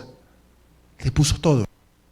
Se lo puso todo y le dijo: pero hay algo que usted no puede hacer, que es estar Y cuando pensamos en Yeshua, dice que Yeshua está por debajo del Padre. Que él nunca vino a quererse mostrar mayor que su Padre. Por eso él decía que lo que él hacía y lo que él decía no lo hacía por su propia cuenta, sino el Padre que lo había enviado a él. Dice entonces en el Salmo 113, 7, 8: gracias a la bendición de Elohim, una persona puede pasar de ser un esclavo a virrey de una nación. Como lo expresa el rey David, él levanta al pobre del polvo y al necesitado alza del pozo las cenizas para hacerlo sentar con príncipes, con los príncipes de su pueblo. En Juan 14, conciso, versículo 28, conciso B, dice: esta es una ilustración clara a la relación entre el Hijo y el Padre Celestial. El Padre le da autoridad para gobernar su casa, pero es una autoridad delegada, no suplantada. El Padre sigue siendo el mayor, como está escrito en Juan 14, 28. Dice Yeshua: el Padre es mayor que yo. Y entonces aquí estamos viendo que Faraón es mayor que Joseph. Pero Joseph todo lo hacía y lo cumplía. Y todas las órdenes que Faraón le daba a Joseph las cumplía. Pero más que cualquier otra cosa, Faraón estaba impresionado por lo que había en Joseph. Entonces viene otra pregunta: ¿por qué lo que a veces leemos en la Biblia, o estudiamos, o a veces exponemos, ¿Por qué eso no se está cumpliendo en este tiempo en las vidas? Por eso pregúntele al que está al lado suyo, ya es el tiempo de que se cumpla lo que el Padre prometió. Es el tiempo, pero es que ¿sabe por qué mucha gente no puede cumplir muchas cosas? Porque la gente se llena de pánico y de miedo. La gente le da miedo, ¿sabe? La gente el religioso o el creyente, como usted quiera llamarse, son muy temerosos, son cobardes. Y por eso el Padre muchas veces no puede usar la gente, hermano. Y otro punto para analizar, y eso ahorita vamos a llegar allá. Dice que a Saffanea, a Yosef, le pusieron ropas, ¿sí? Le pusieron ropas y cuando lo disfrazaron, porque yo llamo el disfraz de Yosef, dice que cuando sus hermanos descendieron no lo reconocieron. No lo podían reconocer. Es tanto, él no habló con ellos sino él usaba un intermediario para engañarlos aún mayormente, pero él sabía lo que ellos hablaban. Es tanto, Yosef había sido ilustrado, había sido adiestrado en 70 lenguas. Él conocía divinamente las 70 lenguas del sistema de lo que se movía alrededor de Egipto. Entonces lo más impresionante es la decisión que el faraón tomó a continuación. Dice que José como primer ministro, versículo 37 al 46, ha ido demasiado lejos José teniendo anillos, bata, carros, con chofer, cambio de nombre, una esposa gentil y todo eso. ¿Cómo le ayudaría a cumplir su nuevo rol al parecerse cada vez a un egipcio? ¿Por qué cree que la Biblia no critica a Yosef por tomar una esposa gentil? ¿Sí? ¿Y por qué sí critica a Esaú? ¿Ustedes se acuerdan que Esaú tomó una mujer cananea y una ismaelita y aún dice que para su madre fue dolor y aflicción de espíritu? Pero entonces, ¿por qué aquí? Pregunta para que usted se empiece a pensar, ¿por qué el padre no criticó a Yosef por tener una esposa gentil? Porque el padre ocasionó que todo esto aconteciera porque de esa mujer tendría que salir Manasés y Efraín. Por eso él no lo juzgó en ninguna manera, pero lo que hizo Esaú sí trajo graves problemas y hasta nuestros días lo estamos viendo.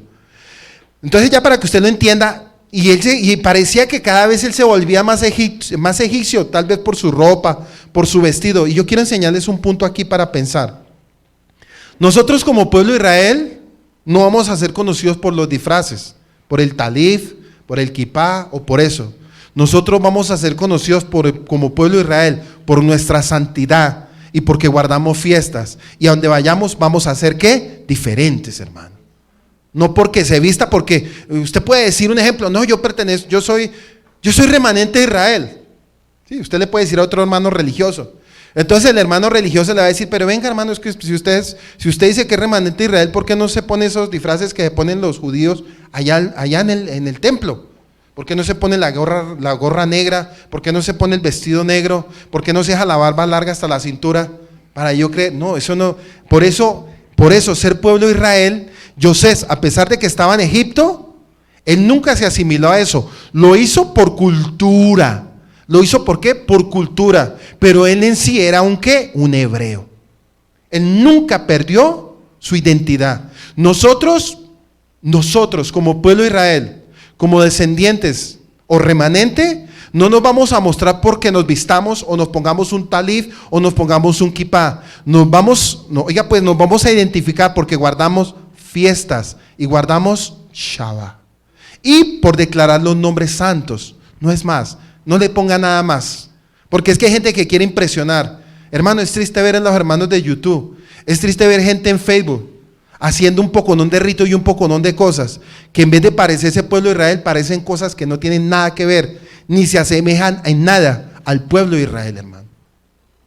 El pueblo de Israel se caracteriza por su obediencia, por su santidad, por lo que es, no porque se vista. Le voy a poner un ejemplo así de sencillo, para los que de pronto me escuchan o me están escuchando acá en Colombia, o para los que me escuchan en el extranjero.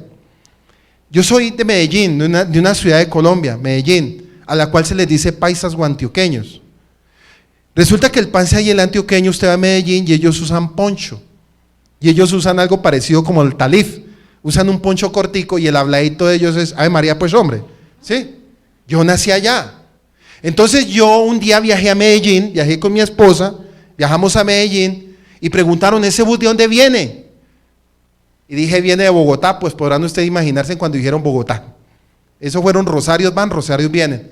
Entonces llegó un paisa, se acercó y me dijo, ¿vos sos de dónde? Yo le dije, yo soy más antioqueño que usted. Ah, ¿verdad? Dije, vea, yo soy más antioqueño que usted. Cogió y me abrazó. Me dijo, hermano, es que usted es mi hermano, es que paisa es paisa. Y yo no tenía que hablar ni paisa, ni estar con esto, ni estar con lo otro. Porque mis raíces y mi sangre es de dónde? No, hablando en sentido paisa. Hablando en sentido paisa. ¿Sí?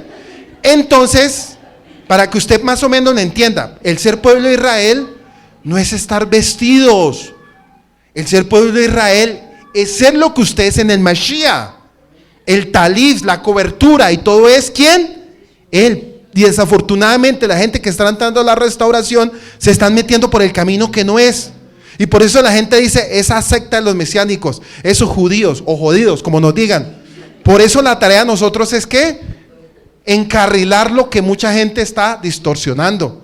Por eso cuando nos ven, la gente nos ve como lo peor. Y con justa razón. Yo a veces digo, tienen hasta razón. ¿Por qué? Porque cuando usted se mete a YouTube o usted entra a Facebook, ve un poco de gente, dicen que con la barba ya que le cae a la cintura y muchas cosas que no tienen nada que ver con lo que la Torah nos está enseñando como pueblo de Israel, como pues para que usted más o menos lo vaya entendiendo. Y hacer como Yosef, dése cuenta, Yosef fue exaltado por lo que el Padre estaba sobre él. Nosotros vamos a ser exaltados por lo que somos como pueblo de Israel. Entonces ya vamos a seguir. Dice que ¿de qué 9 maneras José prefigura la vida de Yeshua? ¿Cuándo fue la última vez que se preguntó si el Adón se había olvidado de usted? ¿Cómo le mostró que no? ¿Cómo podría esta historia ayudarle a recordar que Adonai Elohenu siempre está ahí para usted? José había interpretado correctamente los misterios perturbantes del sueño del faraón. Eso significa que en la tierra de Egipto llegarían problemas, que podría hacer el faraón al respecto. Su pueblo estaba acostumbrado a una buena vida. ¿Cómo iban a reaccionar ellos cuando llegara la hambruna? Ellos lo inculparían, iban a perder la fe en sus dioses. Porque ellos se van a perder la fe en sus dioses, porque al venir Yosef va a decir, o iban a decir ellos, oiga, pero ninguno de los dioses nos contestó. Y viene este joven hebreo y nos presenta el Elohim verdadero, del cual a la postre iba a cumplir su plan profético. Y los dioses en ese momento, todas las culturas, porque en ese momento Egipto también representa las culturas y los pensamientos del hombre. Habría luego una renovación y una vez más sobre todo. Si este faraón era un semita ixo, ¿se acuerda que yo les dije que él era un ixo que dominó a los egipcios pensamientos? ¿Cómo estos deben haberle preocupado aparte de los evidentes dones espirituales de José? Si el faraón era uno de los odiados reyes egipcios o hicsos, José estaría en la realidad más cerca en la nacionalidad que a él, a los egipcios. Los hicsos fueron tolerados pero no aceptados por sus súbditos egipcios.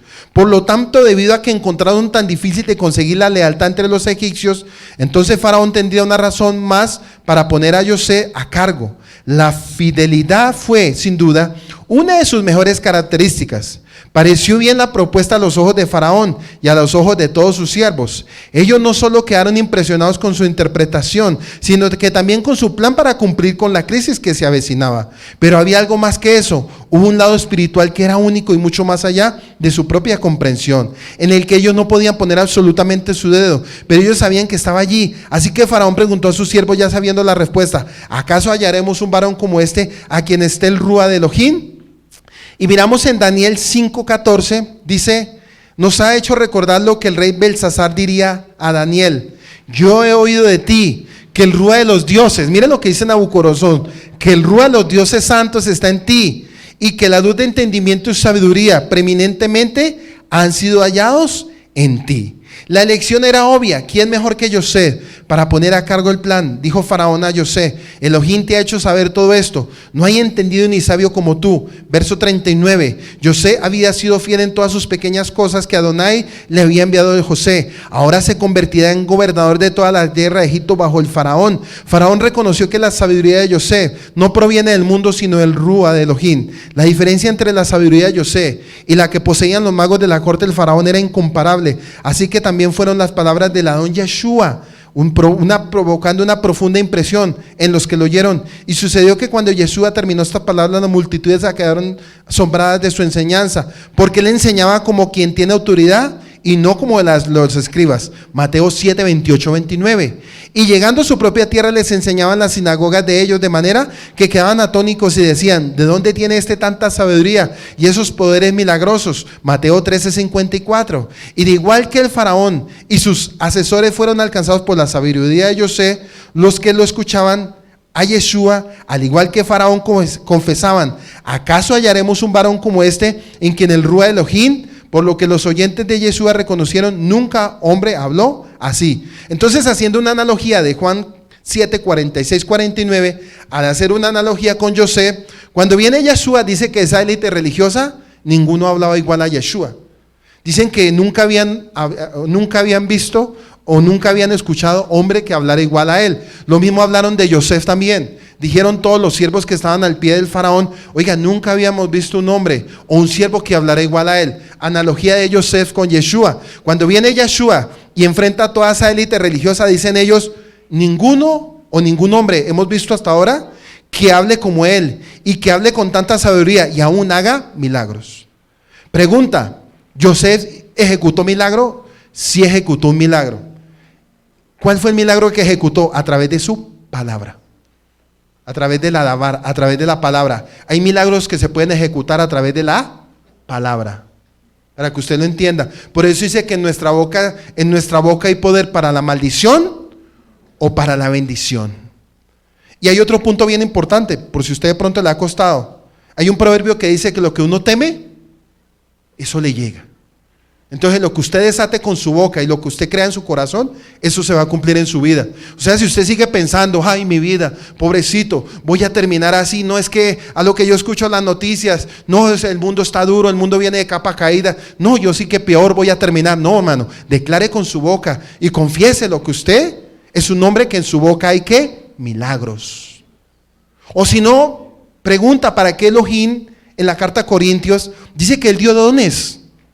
Él dio dones: interpretación, sanidad, milagros, interpretación de sueños. Pero hoy en día no se está viendo eso. ¿Saben por qué? Porque la gente está encarcelada en esa mente. Muchos están encarcelados en la mente de sus pensamientos y por eso no salen de ahí. Por eso muchas veces les da hasta miedo hablar.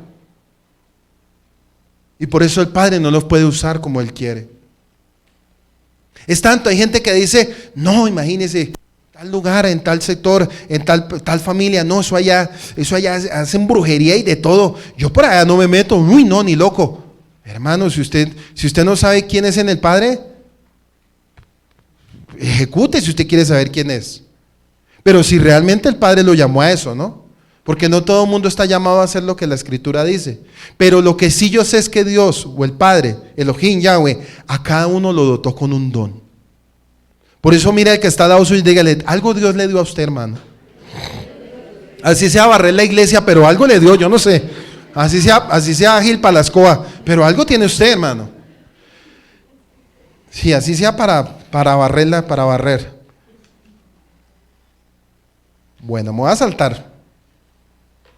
Y vamos a hacer como una especie de analogía y simbolismo lo que es Yeshua. Entonces, ya sabiendo lo que está escrito en el versículo 45-46, dice así: y Faraón llamó a José por el nombre de Jasfanea y le dio por mujer a Sená, hija de Potífera, sacerdote de On, y salió José por toda la tierra de Egipto. José tenía 30 años cuando presentó ante Faraón, rey de Egipto, y salió José de la presencia de Faraón y recorrió toda la tierra de Egipto. Jasfanea en egipcio significa tesoro del reposo glorioso.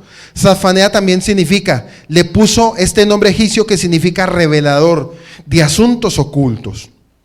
Algunas leyendas judías dicen que cada letra del nombre egipcio de José significa algo poniéndolo juntos. El nombre significa vidente, redentor, profeta, apoyador, intérprete de sueños, inteligente, discreto y sabio. Mire todo lo que le puso el Padre: sabio, inteligente, discreto, etcétera, etcétera. Pero vamos a mirar ya en el último versículo, en el versículo 50-52, dice que a José le nacieron a José 2 hijos antes de que llegaran los años de hambre.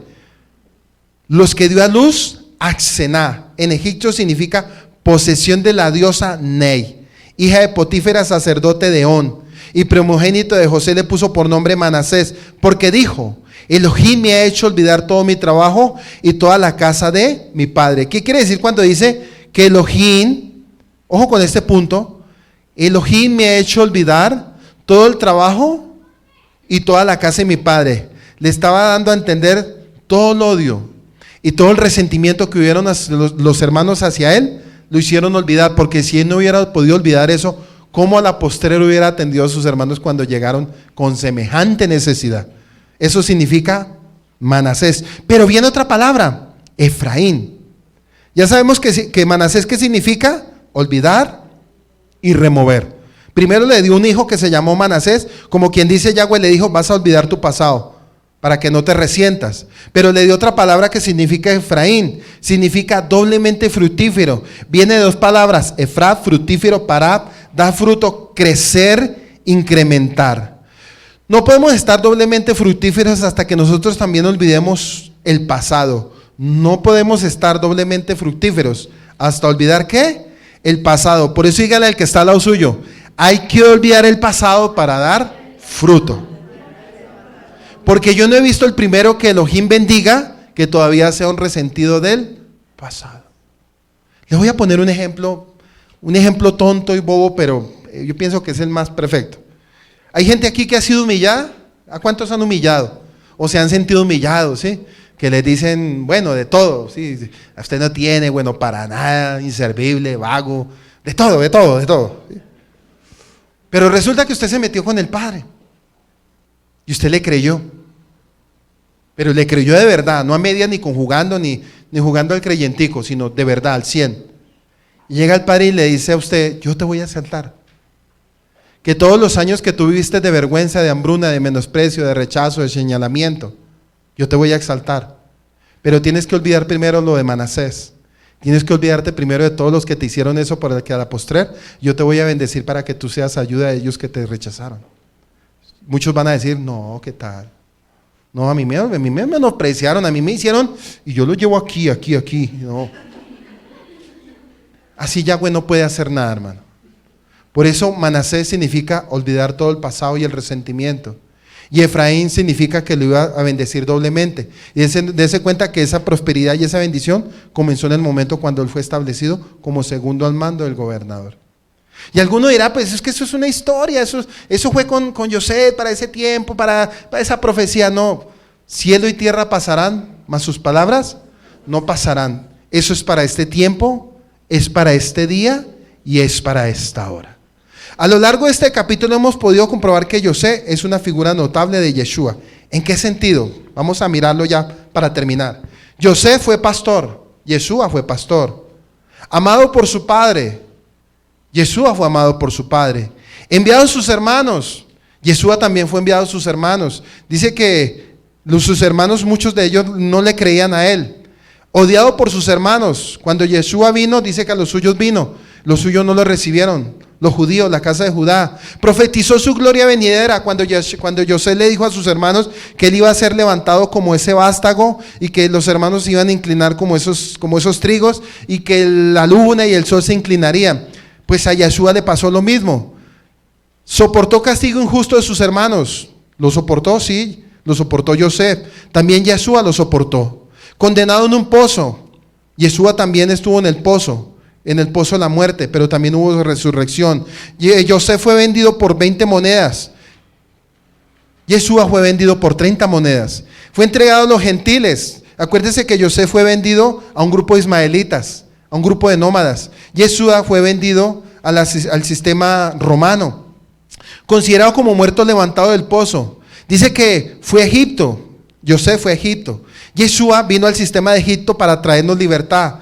Yosef se hizo siervo, Yeshua también se hizo siervo para enaltecerse más o para que el Padre lo enalteciera. Yosef fue tentado severamente, pero no pecó. Yeshua también fue tentado en el desierto. Yosef fue falsamente acusado, Yeshua también fue falsamente acusado. Yosef no dio defensa, Yeshua tampoco dio defensa. Yosef fue echado en la cárcel y contado con los pecadores criminales.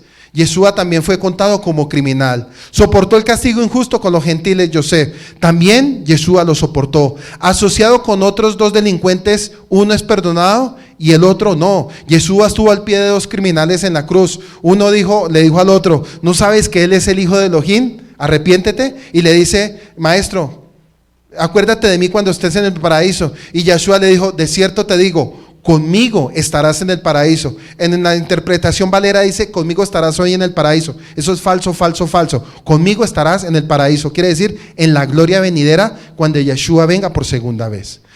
Se mostró que tenía sabiduría divina.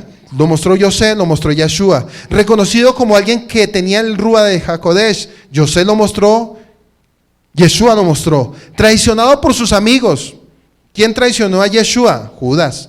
Glorificado después de su humildad. José fue glorificado. Yeshua fue también. Honrado entre los gentiles mientras todavía despreciado y olvidado por sus hermanos. Le fue dada una novia gentil a José, esta mujer. Nosotros somos la novia gentil que a la postrer seremos el remanente del pueblo de Israel. José tenía 30 años cuando comenzó el trabajo más importante de su vida. Yeshua comenzó el ministerio a los 30 años de su vida. Bendijo al mundo con el pan. José, en un tiempo de escasez, Yeshua dice, yo soy el pan de vida y el maná que descendió del cielo. El que tiene hambre y sed de mí, venga y beba y coma de las aguas y del río. Se convirtió en la única fuente de pan para el mundo. Lo mismo que Yeshua, fuente de pan para el mundo. El mundo fue instruido a quien fuera el que hiciera lo que es, él les mandará. Se le dio el nombre de Yahweh. A Yosef se le dio el nombre de Sadfanea, que significa Elohim habla y Elohim vive. Entonces aquí ya hicimos un estudio corto de la sombra profética de lo que es Yosef, paralelo con Yeshua. Hoy no voy a pasarlos tampoco, tranquilos, porque yo sé que no. Entonces, ¿qué nos enseñó Génesis capítulo 41? ¿Quién? Alcen la manito, ¿qué entendieron? Tranquilo. ¿Qué entendimos con esta enseñanza hoy? De ahí desde su silla. ¿Qué nos enseñó Génesis capítulo 41?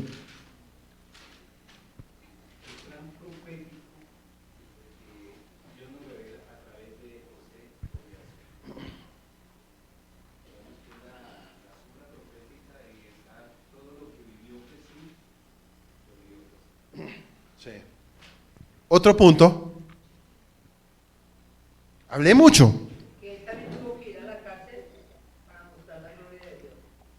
Él tuvo que ser humillado para mostrar la gloria de Dios. Yeshua tuvo que ser humillado a lo sumo para exaltar el nombre del Padre.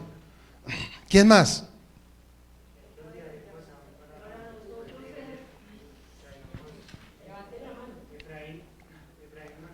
Sí. Por eso es tremendo cuando el padre Jacob, acuérdese que cuando muere José, los adopta Jacob. Entonces, no, todavía no ha muerto José, miento. Está vivo José y van a bendecir a Manasés y a Efraín. Entonces llega y cruza los brazos su abuelo Jacob. Entonces dice José, no papá, así no es. Entonces le dice su abuelo o su papá, le dice, lo sé, hijo mío, él también llegará a ser una nación grande. Pero démonos cuenta que lo primero que el Padre, a través de esta revelación, lo que hace es que olvidemos el pasado para mirar la bendición a la postre del presente. Entonces todos tenemos que pasar por Manasés, que es olvidar todo nuestro resentimiento, nuestro pasado, y desafortunadamente todos, sin contar todos, sin excepción, todos en un momento fuimos rechazados y menospreciados. Y cuando el Padre nos exalta y nos bendice, ahí es donde nos dice, ahora que estás en un lugar alto, ahora tú te vas a encargar de ayudar a tus hermanos los necesitados. Pero algunos, ¿saben qué hacen? Dicen, no, olvídese, yo no olvido. Quiere decir que Manasés todavía está gobernando en su corazón. Todavía quiere decir que hay cosas del pasado que usted no ha podido soltar. Y si usted no suelta el pasado, no puede ver la bendición de su futuro. ¿Qué otra?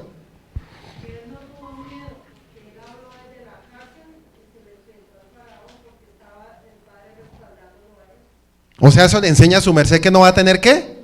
Eso, pero no se le olvide este texto, ¿no? Cuando esté en un lugar diga, ay, tengo miedo, no.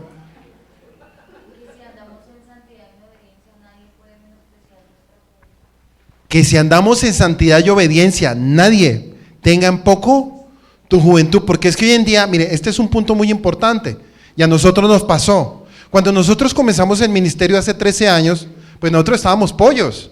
Entonces, claro, llegaba la gente y decía, pero ¿esos dos qué? Decían, ¿esos dos qué? ¿Será que sí? ¿Será que sí, pues sí califican para esto o como los voladores? Porque mucha gente menosprecia, ¿por qué? Y aún pastores de alrededor decían, vamos a ver cuánto les dura esto.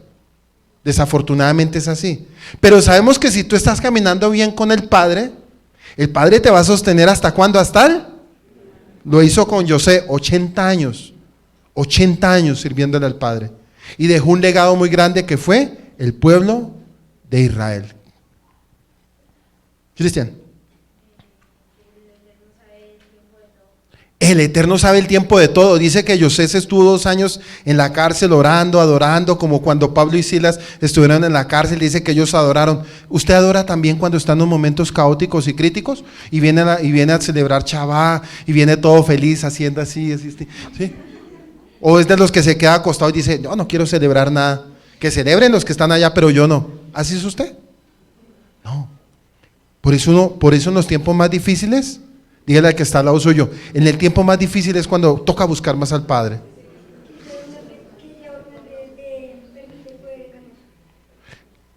Hablando ya en un punto, saliéndome del texto, yo dije que Yahweh permitía un poder engañoso para aquellos que se extraviaron de la verdad. Estaba haciendo yo una analogía con los pastores de este tiempo, ¿sí? Porque de pronto alguno malinterpreta.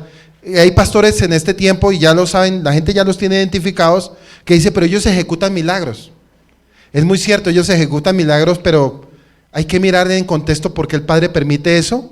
Porque en el texto dice que Él permite un poder engañoso, segunda Tesalonicenses, dice que Él permite un poder engañoso para aquellos que se extraviaron de la verdad y se complacieron en la injusticia.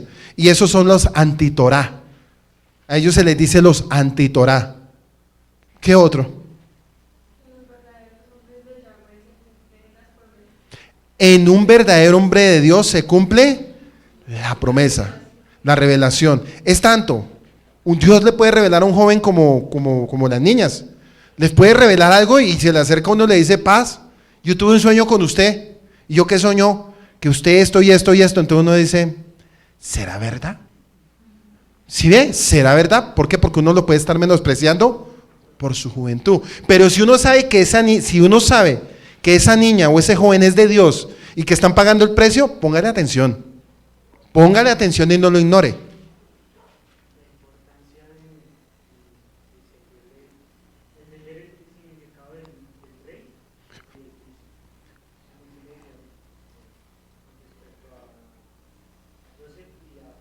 Exacto.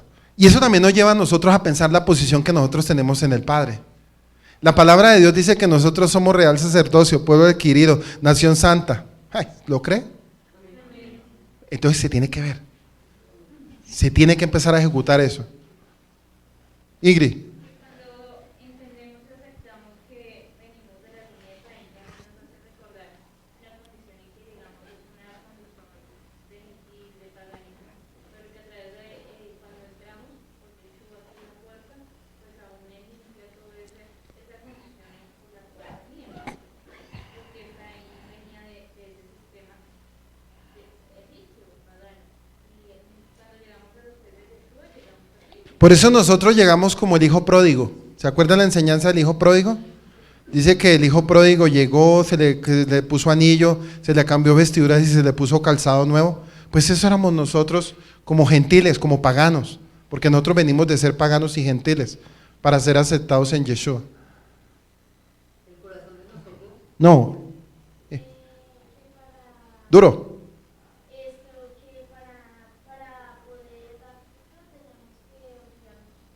Para poder dar fruto tenemos que olvidar ¿qué? ¿Usted no sabía que lo que más le da duro al ser humano es su qué? Porque es que cuando usted dice que yo no sirvo para nada, yo soy un bueno para nada, mi mamá desde pequeño me dijo feo, feo, feo, pues yo me la creí. Sí, cosas como esas, ¿sí? Son bobadas, pero es una realidad. Pero si el Padre le dice que tú eres lo que tú eres, pues tienes que creerlo. Por eso, miren, ¿sabe por qué? ¿Sabe por qué desafortunadamente en las religiones a la gente le ministran mucho sanidad interior? Y eso es algo que no se hace en el caminar de Yeshua. ¿Por qué eso se hace? Porque en la restauración le recuerda, en la religión a usted le recuerda mucho su pasado. En Yeshua se olvida el pasado de una vez y para siempre. En las religiones es, tú eras pobrecita, tú eras menospreciada, pobrecita de ti, nadie te quiere, nadie juega contigo, Ay, sí, verdad. Y eso le pasó hace Le pasó a los 10 años y tiene 40 y todavía recordando lo pasado. Y ya tiene 2 hijos encima. Y recordando todavía lo que le hicieron a los 10 años. Entonces, cosas como esas son las que uno ya tiene que dejar atrás y mirar hacia adelante lo que el Padre puede hacer. Por eso, desafortunadamente, en el sistema religioso se ve mucho eso. Que la gente vive batallando con sí mismo. ¿Sabe por qué? Porque no han entendido las Escrituras. ¿Y qué es lo que dice ese libro sobre la vida de uno?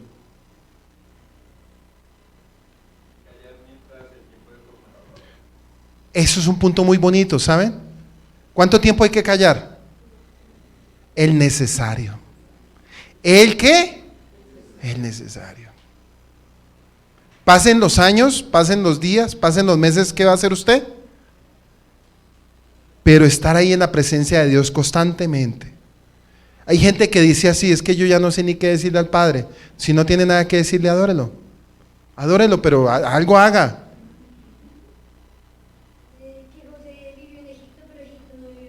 Eso me gustó. José vivió en Egipto, pero Egipto no vivió en José. Hay un texto en Juan 17:17 y dice así. Yeshua hace una oración y dice, Padre, no te pido que los quites del mundo, sino que los guardes. Que los guardes y que nos preserves para el día que tú vuelvas. Eso somos nosotros en medio de este sistema. Estamos siendo preservados y estamos siendo guardados por la Dabar, por la palabra y por la presencia de Yahweh. ¿Listo? Bueno. Vamos a dar gracias. ¿Estamos transmitiendo todavía? Bueno. Entonces damos gracias. Yo pensé que no.